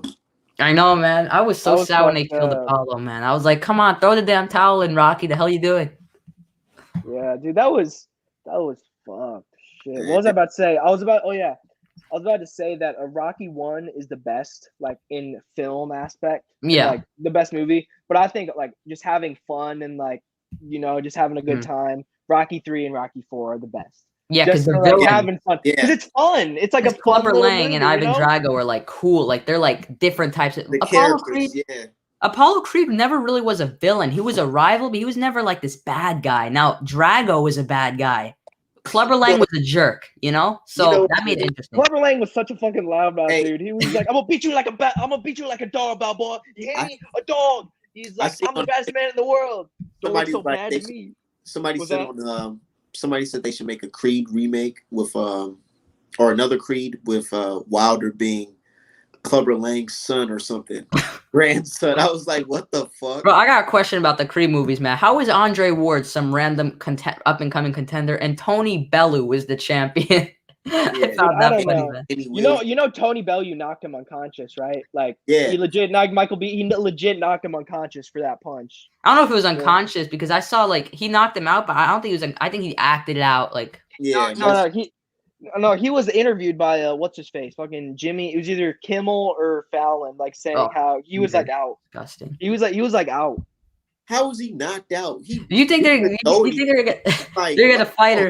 a fighter knocking out actors on set? I don't know about that. Dude, that's what Rocky said. Because he didn't even like use his legs to throw that punch. So I saw that shot. Wasn't Bellew was so strong he could just throw an arm punch that knocks Michael B. Jordan out? Yeah, exactly. He must have a really weak. He said it was 60%. He said it was 60%. No, I saw the punch, man. He kind of just went like, and Michael B. Jordan kind of intentionally moved his head into the punch, so it had more of a snap on it. But you know what did happen too? Rocky, Sylvester Stallone said that. Crap, I forgot the dude playing Ivan Drago's name. Nearly killed him, like Dolph for real, Lundgren. like from like exhaustion or whatever. I don't remember Dolph Lundgren. I'll tell you. So they said to start boxing each other, like hitting each other as hard as they can, like real boxing. And Dolph Lundgren was like, okay. So he hit him in the chest so hard that like his heart like moved or some shit. And they had to take him to like the emergency room. Like his heart like moved. Dude, look it up. Look it up right now. Yeah, I know that's probably what he said. I just think he's a liar, honestly. This dude ain't no boxer. Moving a guy's heart for a punch. Come on. That's what he said though. That's what Sylvester Stallone said that Dolph Lundgren, the dude that played Drago, did to him. You know, Ernie Shavers fucking like knocked out Stallone in sparring.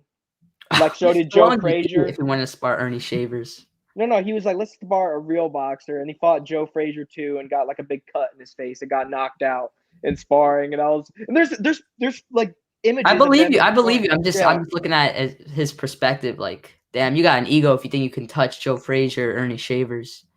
You can touch Joe Frazier. He doesn't give a shit. He just eats that shit. He does. Joe Frazier, got hit all the time. Now, how does Apollo Creed versus Rocky go? I got a feeling Creed, he's a stronger, bigger guy, but I got a feeling Rocky may take him, man. I don't know. I mean, they fought twice. I mean, not Apollo Creed, Adonis Creed. Michael Jordan. Rocky would have killed him. Yeah, Rocky would have gotten him in my eyes. What do you Man, think, Artman? I don't know, man. I ain't like that Creed shit. He was too emotional in that fucking movie. Dude, my dad in the theater was like, I he was hated like, that. oh, up against a bag. My dad was like, what a fucking pussy. Movie. And I was Like, like, Dad, God no. damn, that's what I didn't like about this shit. It was just like, oh my He was like, God, I don't know. I'm sad. And yeah, that, no, I dude, don't, I mean, hell no, dude. I don't know, man. what a fucking pussy. What do you guys think about? You know, a fight I was thinking about. What's that? Ortiz versus Meme Machine, man. Oh, I love that one. Somebody, You asked Jack said also Meme about Machine- Virgil Ortiz. He's gonna rant. Tell him, Dude, Jack. Fuck. Virgil Ortiz used to be my best friend, okay? We used to play zombies together like every single day. And this dude all of a sudden, and we used to talk all the time, like FaceTime. Then all of a sudden, this dude just stopped talking to me. Out of nowhere. Fuck Virgil Ortiz. You know Actually, what's crazy? What's that? You know what's crazy? I actually went to high school with him. Oh, no You way. did? Minneapolis? No, I didn't went to high school with him, but we went to the same high school, Grand Prairie High School in Texas. I was raised for real. in Texas. Yeah. So yeah, I went You're to, older than him. yeah. I think he's older. I don't know. I think I'm older than him. Yeah. Yeah, you're like a couple years older than Virgil. Yeah. He's like 22 right now. I heard Mean Machine is dropping middleweights in Bro, sport. have you seen pictures of Mean Machine, bro? Go on Mean Machine's Instagram. This dude looks like a built cruiserweight. I'm following him. He's built, you know. He's a monster, man. Like, this dude's like a cruiserweight, but shredded. Testosterone fucking booster and shit. Like, it's that Lithuanian blood, man. It's that Lithuanian blood. But you watch Mean Machine, man. Like, he's a guy that rises his level. Like, against Michael Zuski, he didn't look great. But against Crawford, he was like landing and making Crawford miss. You know, he was slipping. He only landed like one punch. No, Man, he had a moment. He won a good 2-3 rounds. I feel like Crawford fought his fight on purpose. I feel like he did. Crawford really wanted to. But here's the thing. Outpointed him. Here's the thing, though. If Crawford fights that exact fight against most guys, he stops them and doesn't take much damage. He fights that against Mean Machine. Mean Machine makes it interesting. So I see Virgil beating him, but he can't be too reckless because Mean Machine got that power. My thing with Virgil is he spends a lot of time doing a lot of offense. Offense. Now he's gonna be fighting somebody that's gonna be showing him offense too. He's gonna have to fight on, like you guys say, on the back foot. Can he fight on the back foot? I don't know. I haven't seen it before. And I do see that, you know, he does have problems with his weight, and that affects him in the fight. He be gassing, getting a little tired, you know. And Virgil never gets, dude, listen, dude, as much as I dislike him, Virgil is a fucking like machine when it comes to stamina. He never do you see the Vargas fight? What was the last fight he fought? Maurice Hooker. Okay, the fight before that when he was having troubles with the weight. Samuel Vargas? He wasn't have trouble. It was for the Maurice Hooker fight. The Hooker fight's the fight where he had to retry making weight. Yeah, and he made You don't think he was slowing down in the later rounds at all? Dude, he knocked him out in like round 7. That's when he threw his most punches. What do you think about his defense? It's not great. It's not great. He just uses this. It's not great. Basic. Boots beats him. I've been telling people Boots beats Virgil, man. I've been telling people this for ages. Too many wrinkles in his game. Man, I think he has some Mean Machine problems ahead of him. I don't know. I don't think so. I honestly don't think he's gonna walk away from that unscathed. No. Especially, have you seen how quick this dude bruises, man? This dude was bruised up bad against Maurice Hooker, and he won that fight comfortably, but he was all bruised. Dude, I talked to him the day after on FaceTime. I was like, "Hey, how you doing?" His entire face like was all yellow, just in bruises. You know, bruises get like yellow or whatever, like yellow orange. Yeah, his face was like all fucking like bruised up, just like a little bit of blue, just like yellow bruises all over his face. Dude, it was fucked up. And I said, "Why is your face so messed up? We rarely hit you." And he was like, "It's because he hit like when he hits you like you got your gloves up, he's hitting you. It still marks your face up." Yeah, rubs on him. Yeah. That's why Triple G was so like his face was so messed up after Canelo because like he has his gloves up and Canelo like does this like scrapes with his gloves. That's true. Anyways, what do you guys? Anyways, Terrence Crawford versus Sean Porter. Bud Crawford for sure. Crawford. Porter's a dog though. He's not gonna let Crawford get a comfortable night. My question is, will Crawford stop him or not? I've gone back and forth on a Crawford decision or Crawford stoppage. He's not gonna stop him. I'm telling you, bro. Like, what makes you think Crawford will stop him? I never picked him by stoppage. I've been picking him by decision, actually. I think he could stop him because the thing is, I honestly believe Crawford hits harder than Errol. which I'm not using that to compare. But the thing is, Crawford, he's gonna hit Porter with very flush shots. He's gonna hit Porter with clean part of the glove. And one thing I noticed is Crawford's very good at landing while making his guy miss in combination, in exchanges. He's going to hit Porter for a lot of flush shots and a lot of clean work, and he has lots of power, and he's a very good finisher. So it makes me question if he'll be able to put Porter away, and I think he has a very good shot of doing so. Interesting. It's an interesting fight. I don't see it happening, but if it does, that'll be great. I hope it happens, man. I really do. As a Bud fan, I hope it happens. Man, two people are kind of in the same predicament a little bit.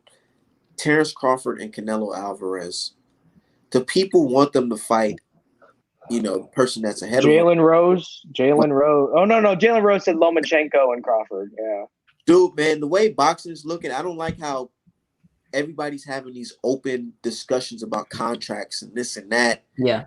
The fights are not getting done, or the fights are falling apart, Yeah, see, I like Eddie Hearn, but I hate that trend he started of saying, "Oh, we're almost done with this fight, or we're working on this fight."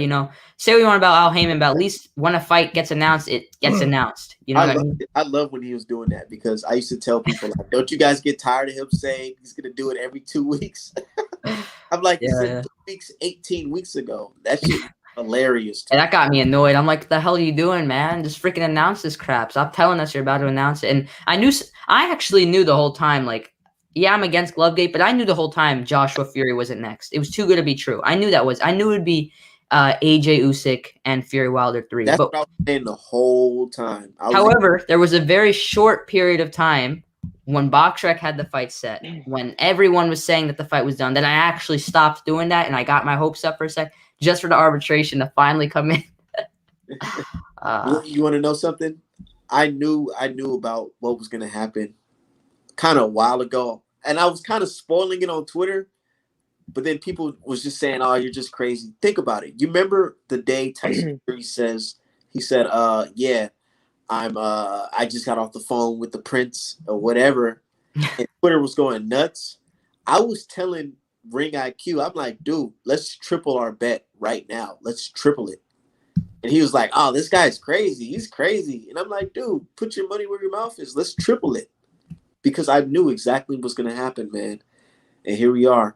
What do you guys think about the fight that's going to happen on Saturday? Do you guys know about Velnicki? I don't know if I'm pronouncing it. Oh, yeah, Vito Milnicki and James Martin, too. I'm intrigued in that one, actually, because, first of all, my good friend in real life, Xander Zayas, fought James Martin. He got compared to Vito a lot. He schooled James Martin. He won every round.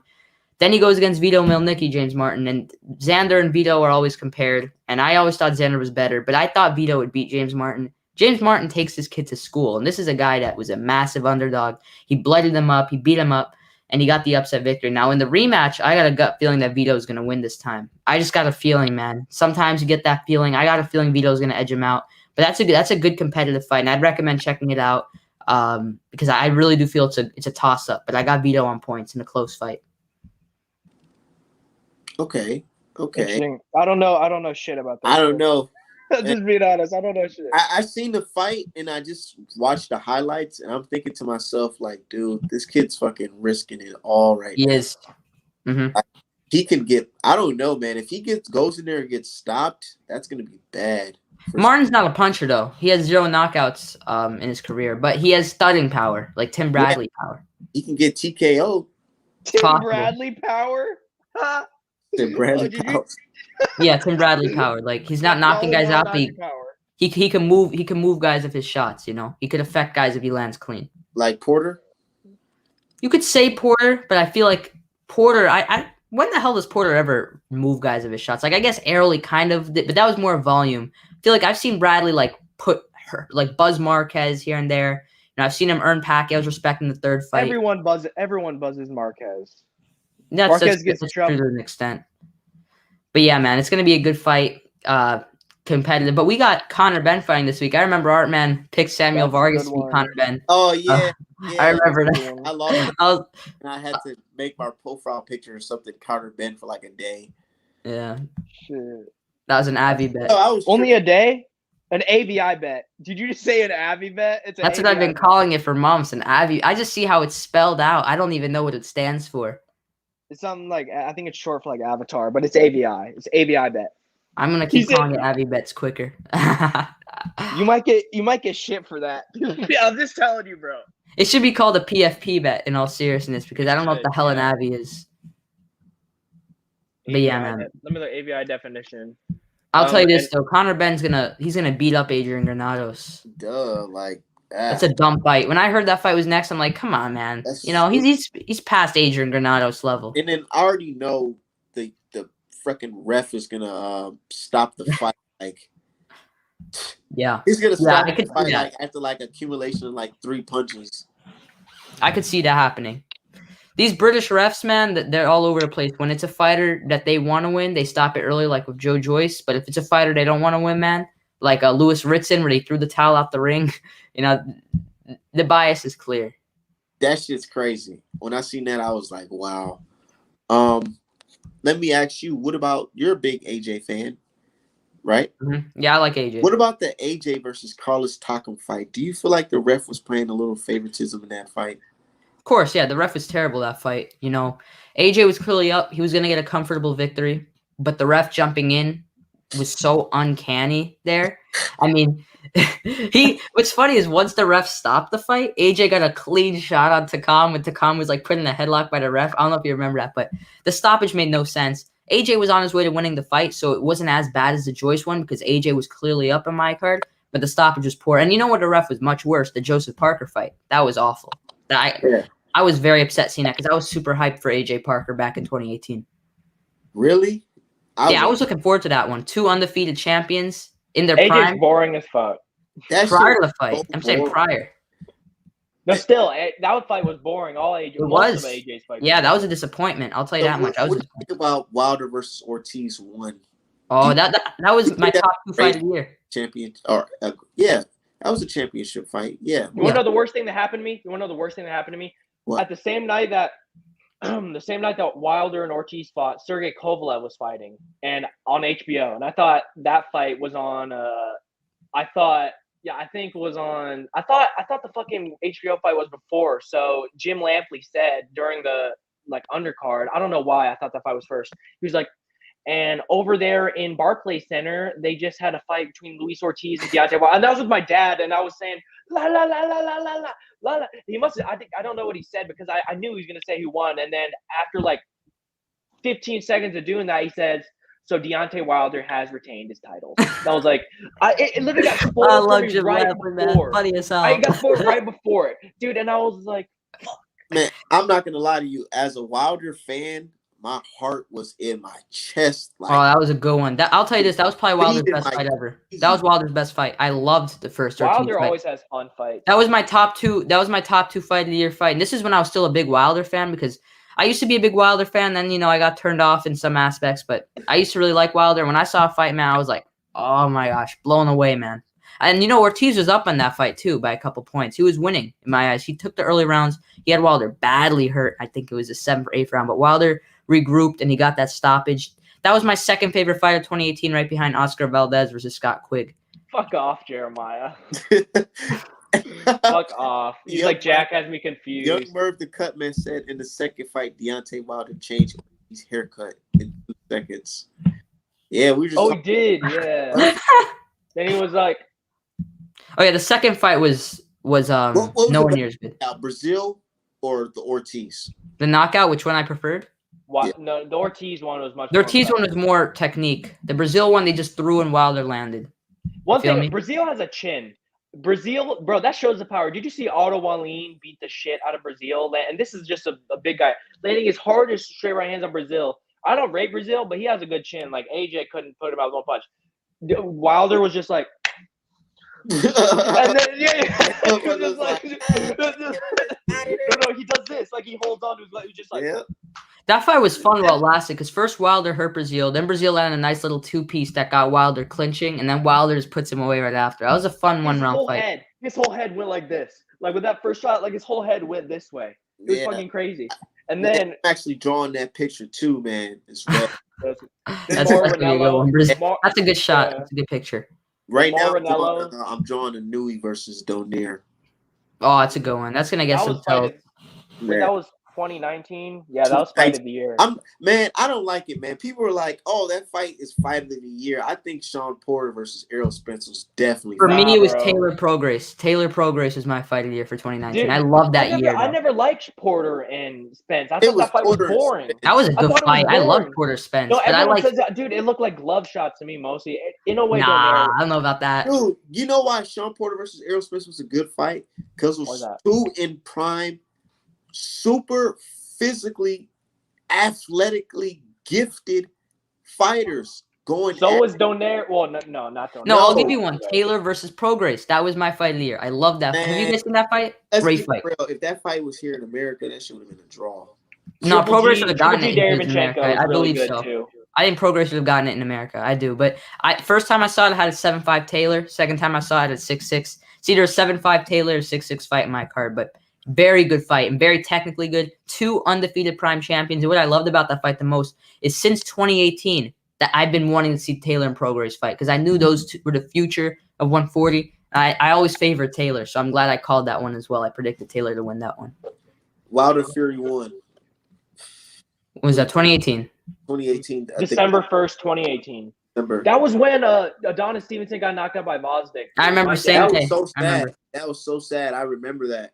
No, I picked Vosdick to win that one. I was so happy. This dude held the belt hostage, man. No, I was happy in Vosdick won, but I was sad at the aftermath of Adonis being in bad condition. But Adonis is good now. He was a pimp. He's literally a pimp. Fuck him. I swear to God, man, I was watching his Snapchat. He was on there happy as hell. It looked like he wasn't even training really.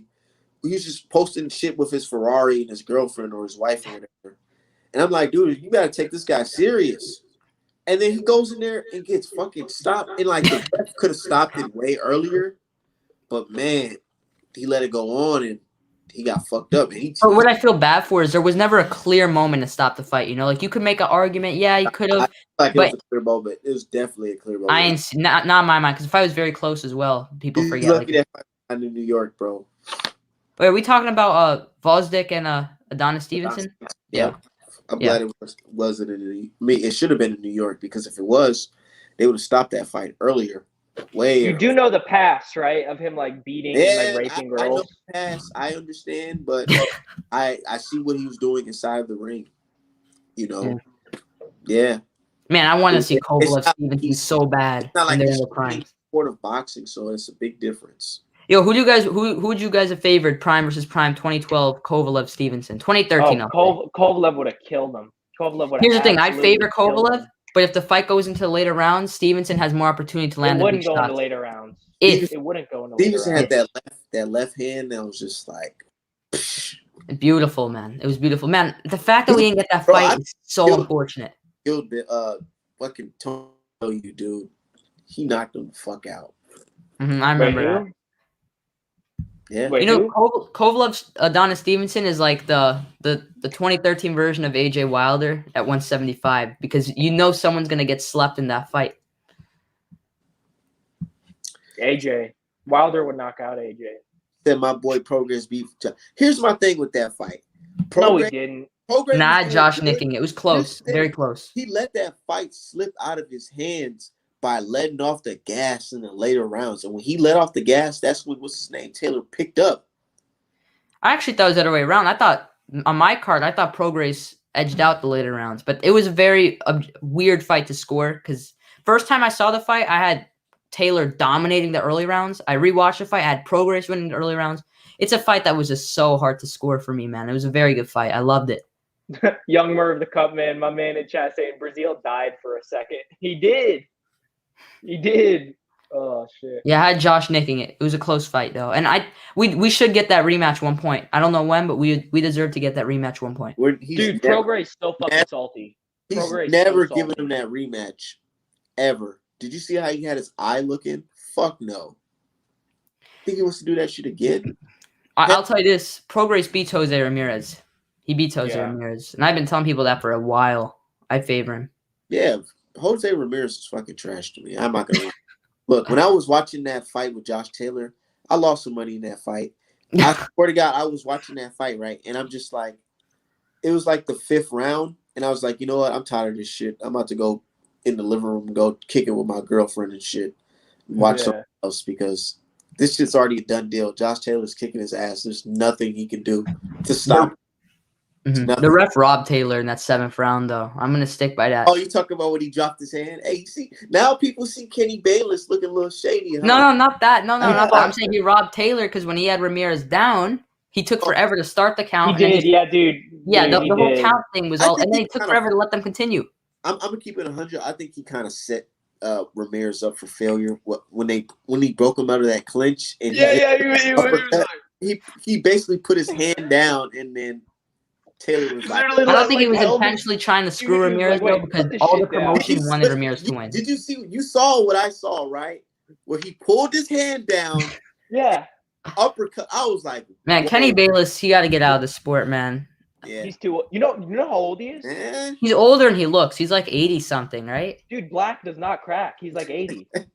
It doesn't, dude. How the fuck is he 80? Bro, someone's gonna cancel like Jack for saying that, man. You gotta be careful. They're watching everything you say, Jack. Just like everything I say on Twitter now, like I could make the most simplest thing. They'll take it out of context. That's what they do with Jack too. I've noticed it. So you gotta watch out. You're not saying anything that's out of character. I'll I'll let you know. Black people don't age. They look Somebody good. said yesterday Wilder fans should be upset because they're all on welfare.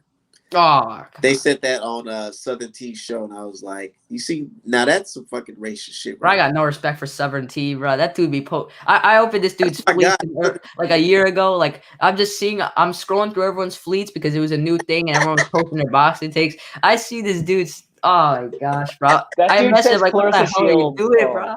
I'm a freaking minor. I gotta see that crap, and then he blocked me after that, bro. He's like, "You a kid, man." And then he blocked me, man. That dude, was. He said Shields is better than James Toney. He said Clarissa Shields is better than James Toney. Hey, he has a lot of faith in that sister, man. She's good, man. Dude, for her to go to the MMA and do that, man, that's great. I saw Clarissa Shields in Miami at the Andre event. Oh, let's be real. Let's think about it. If Clarissa Shields was like, let's say she was white. You know, do you think that she will be perceived from the public a lot different? I could see it, but I feel look at Michaela Mayer. Fans and lose fans, if you know what I mean. And Michaela Mayer. Fuck both. They're both annoying as shit. Here's the thing: she'd gain fans, but let's not lie to ourselves when we say that she would lose fans as well. I really believe she'd lose fans as well. That's just a fact. Man, you guys know she will be on every cereal box, every Wheaties. Here's the thing: look at Katie Taylor. She's white, and look at the resumes. They're not much different. They've both been undisputed. I don't know if you remember around this time, but look at how they did Ronda Rousey. They said that she was Fighter of the Year the same year Floyd Mayweather beat Manny Pacquiao. Well, in the UFC, she did do some insane things. If you watch that run, ended up getting knocked out the same year by a boxer. That's just crazy, right? So. You know, well, women's MMA is bigger than women's boxing. Women's MMA is definitely bigger. They could have like the best. Like Clarissa's done like crazy shit, but like Michael Montero said, you're talking about comparing men's boxing to women's boxing is talking about like Clarissa's the best in a kindergarten class. Lomachenko is the best at MIT. You know there's like 24 women in a weight class. You know how you just made that analogy? A lot of people feel that way about Inouye. They like you said, you feel like he's a third grader in the kindergarten class or something like that. I'll say this, as someone that debated for Inouye, I do feel many people overrate his resume, but I feel a lot of people discredit his resume just because they haven't personally heard of the guys he's faced. You know what would shut all of us up? If Inouye went up in weight and beat Fulton Jr. Yeah, I'd love to see that fight. I really would. But I want to hell no. Fulton, he's the truth. He's man, I love Fulton, great fighter. He can make him and Boots from Philadelphia. Man, those guys really tough. Yeah, I feel like they both can be undisputed eventually. Of course, I think Fulton beats Akhmadaliev at 122. The reason I feel is Akhmadaliev doesn't like it to the body, and he also tires late. Fulton did not take one breath against Angelo Leo. He looked so calm that fight. He looked so strong. He and gas. And we saw Akhmadaliev breathing heavy against Roman. We saw he didn't like it to the body. Now, I know sparring stories. I don't want to reveal it, but I know people who've seen Marujan spar. And I've talked to Angelo Leo, who sparred Marujan, and he even mentioned how he didn't like it to the body. He does not like it to the body. Fulton's going to rip those body shots. He's going to get a close decision if he fought Murujan. That's my opinion. Wait, Akhmadiev retired? No. I don't know where'd that come from. No. What the fuck are you talking about, Vivi? When Vivi in the chat says... No, he's saying Vivi in the- tired, like get gassed out in a fight. Oh, I'm fucking sorry, I'm blind. He got tired in the Roman fight. Yeah.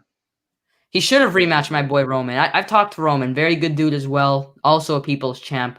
Respect to him. He's going to be fighting Rais Salim. That's a good fight. That's a really good fight. 122 is a fun weight class. Well, he's fighting Aleem. He's fighting Rais Salim, yep. That's what weight class? That's 122, right? 122. The dude.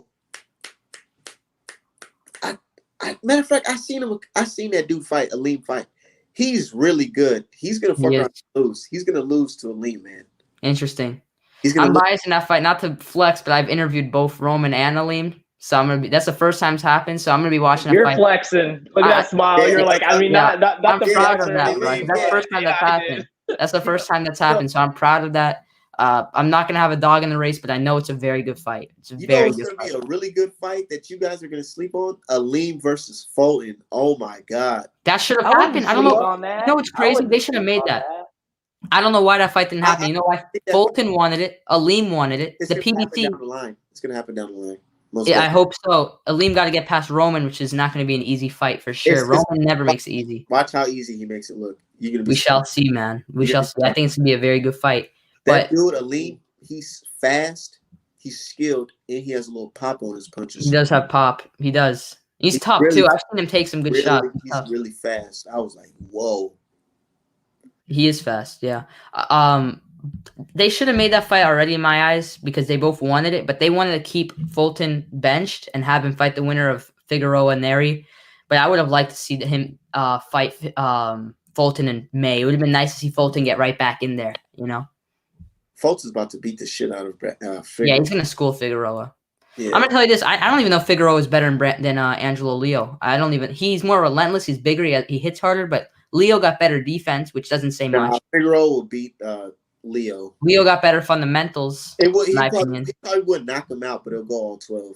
It'll be a war. That'd be a war. That'd be a good fight. Angelo Leo is very underrated as well. He said, I don't think Aleem beats Roman. We'll see. I want to see what the odds look like on that. Most definitely. I think Roman's probably going to be a slight favorite because of his name. But when you look at it objectively, it's a very tough fight to call. I don't even have a pick yet. I like Colbert, but he pissed me off.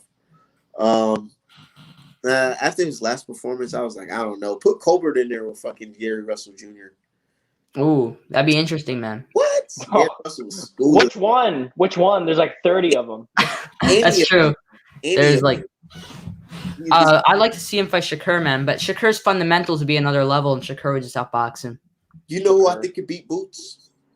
Mm-hmm. One of the Gary Russells. Nah, Gary Antoine, he beat him 3 times. Gary Antoine, amateurs. Gary Antoine's the only guy to beat Boots in the amateurs, and he beat him 3 times. That's the only guy to beat Boots in the amateurs. But the difference is Boots has gotten a lot bigger. Antoine fights at 140. Boots is a big 147-pounder. I think he might be moving up, he said. So I think Boots is too big now. I'm going to try to avoid, yeah. Boots said he's moving up in the stories. No, but he has 3 losses in the amateurs. Oh, yeah, it's all the fucking Russell.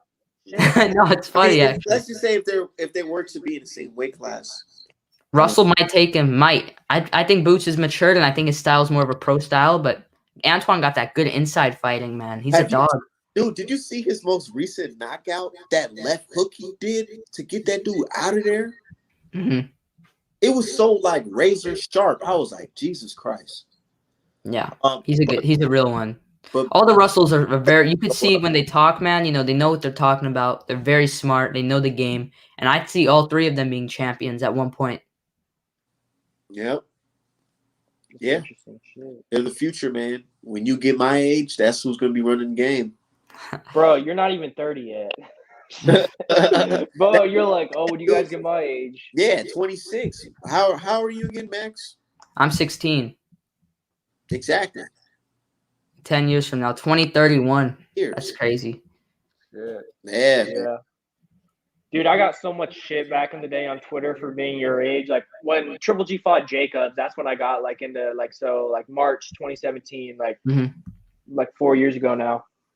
I got so much shit. People were like, who's this little bitch?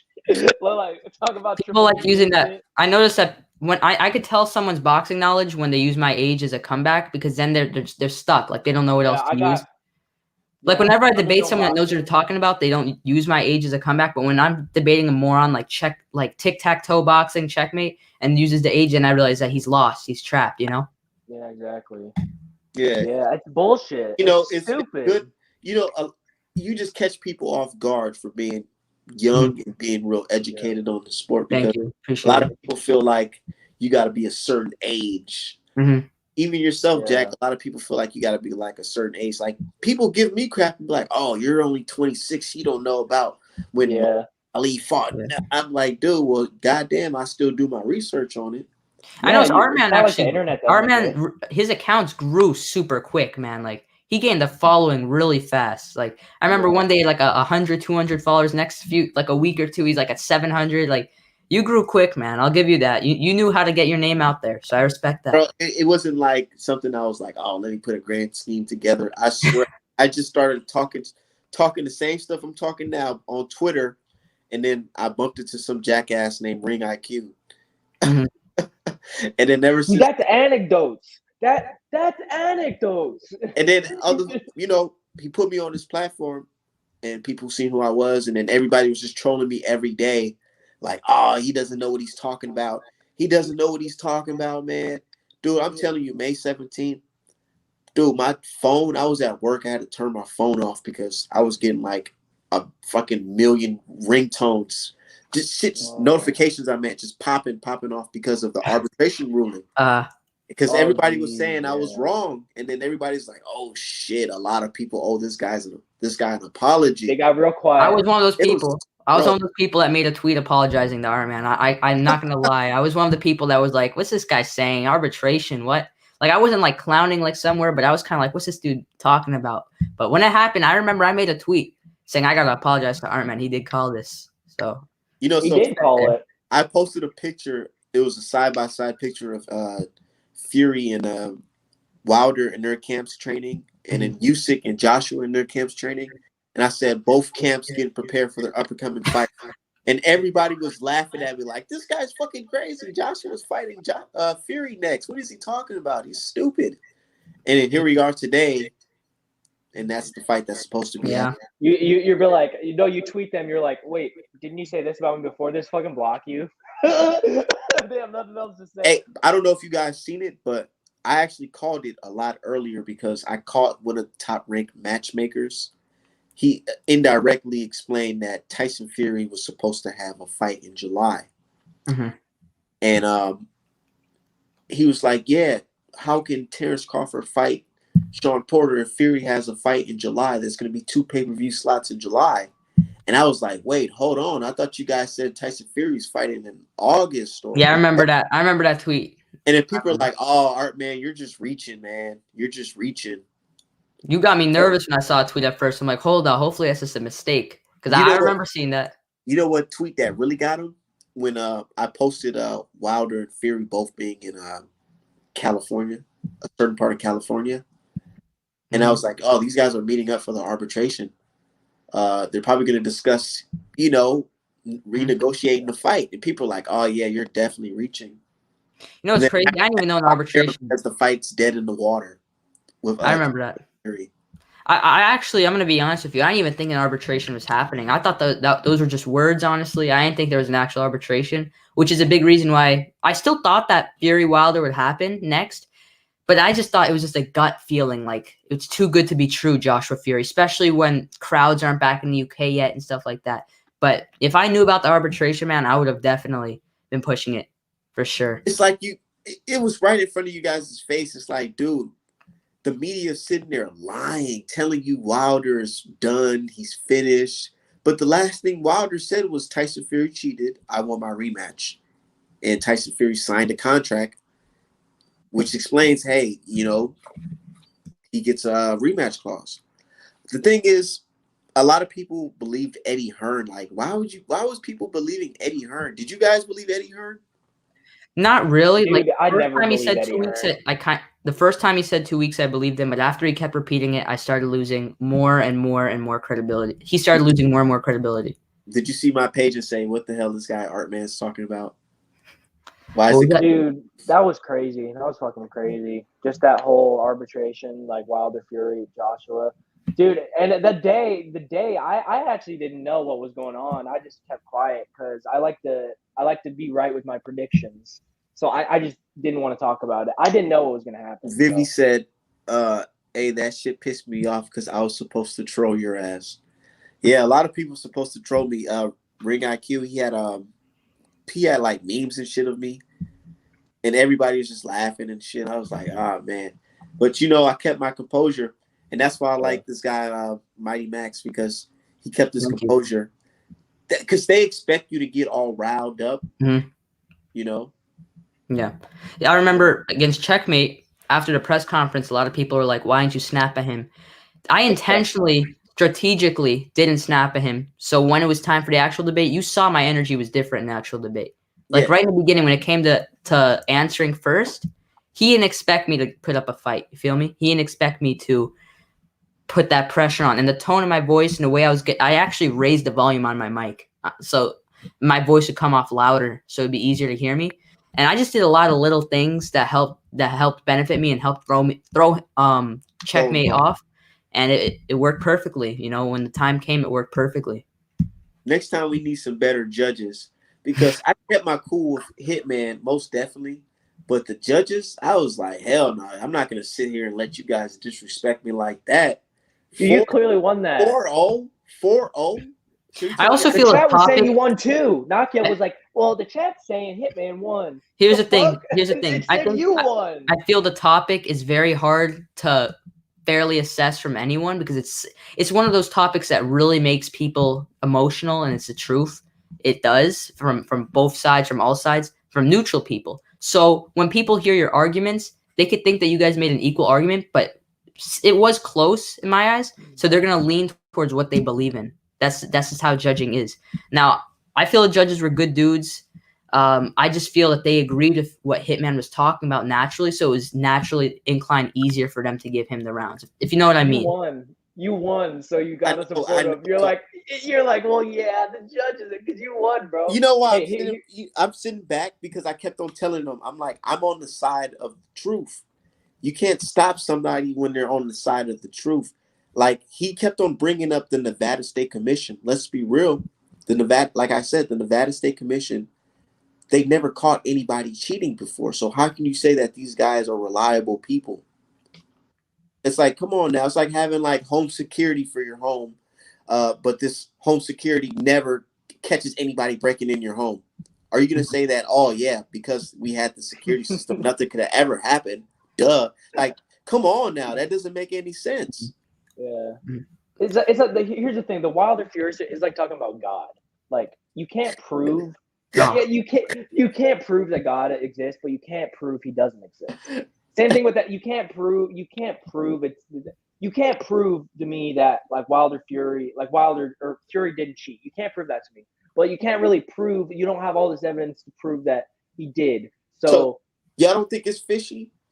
That it is. Dude, it is. I'm saying he could have. Oh wait, I want to look at it from one perspective. What would be an alternative to 3 judges? Because you asked the chat. The chat's just going to be people's friends, and that's the truth. That's what happened the first time. It's what would happen if you. I feel like a poll after debate, like a Twitter poll. It's better fucking judges. Hard because. But Jack, you don't know the judges. That's the thing. You don't know the judges. That's the thing. People immediately after the debate, people pulled up the tweets from the judges, and the judge was basically pro Fury. That was one. No, that was the day Fury beat Wilder. Yeah, that's the judge that says, "Oh, how do I know that his feelings toward Tyson Fury disappeared?" But here's the thing: how are you going to find judges anywhere that are super neutral on the topic? It's a topic where people are going to be one way or the other. You feel me? It's a very hard topic to find neutrality. A lot of people, it's like some people hate Wilder for other reasons. Can you believe this? People don't really care about Fury's victory. They really care about Wilder's loss. That's true. That is true. I've noticed that. They just They like never- the fact yeah. that Because Father- who likes Tyson Fury? Who likes Tyson Fury? Bro, my dad is so fucking funny when it comes to him. Like I don't know if you heard it Why did they earlier, like Tyson Fury. because he just doesn't fucking like him, and he's like thinks he's a cheat, and dude, my dad, like, he only watches boxing with me, but one time, like, this is only one time, like, we'll always watch fights together, you know. But he showed a clip. He was like, "What's this?" Because someone posted on like a Facebook of like this was a while back. This was like a year ago of like the wrist. He was No, like, "What's this?" And ever since then, like people's chant, there's only one Tyson Fury. My dad's like, "Thank fucking God." They calls him the Gypsy Queen and It's shit. My dad. outsiders of the sport, because I've shown outsiders of the sport Tyson Fury's gloves, and they'll say, "Man, hold on, that shit does not look right." And it's we have professional fighters telling us, "Yeah, that shit, it's normal. It's just normal." I like Tyson Devin Fury's Haney had trash that talk. happen. I like Tyson Fury's trash talk because he has charisma about his trash talk. Like his pre-build up to Vladimir Klitschko. If you guys haven't seen it, if you haven't seen the sauna story and all that stuff, I love that. I thought that was so. That was great. That was legendary. I like his trash talk. I didn't like the trash talk in the lead up to the second fight. The second Klitschko fight, he was gone. Fury mentally, I tell people this all the time. I find the second Klitschko fight so fascinating because I believe Klitschko would have gotten him in the rematch. Fury wasn't the same. Klitschko would have gotten him. Fury, he did something so despicable, and I'm like, how can anybody like this guy?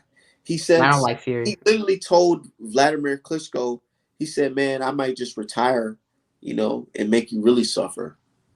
That's so fucked up. That's fucked up. I'm like, damn. Yo, what the hell happened to Tyson Fury's voice, though? You guys noticed that? First, he had like a regular voice, I mean, did he? I thought he was always like that. No, you gotta watch the Klitschko. There's a video about Tyson Fury's voice change. You gotta see it. It's like I'm like, what? And then I noticed it after.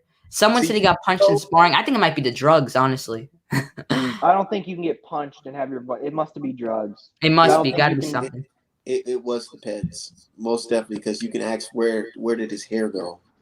Same thing, yeah. His hair went quick. You look at Tommy Fury's brother, full set of hair. They don't even look alike. No, they don't. They sound alike though. They do sound a bit alike, more than you'd expect. But yeah. Let me tell you guys, Max, when you get around the age 30. You're probably going to be watching the 30 for 30 documentary of Tyson Fury and the scandal that he did in boxing. It's going to be big. Just best believe it's going to be really big because all the stuff about Tyson Fury is going to come to light one of these days. And I think it's going to happen very soon. Them postponing the fight to October, they're trying to prolong that. Do you guys believe Tyson Fury had the virus? I don't think so. I don't think but I think the reason it was postponed, I'm going to be honest, I really do feel it was ticket sales. It wasn't ticket sales. I think it had something to do with sparring because there's a video of him predicting the Poirier-McGregor 3 fight, and he had this big bruise across his face.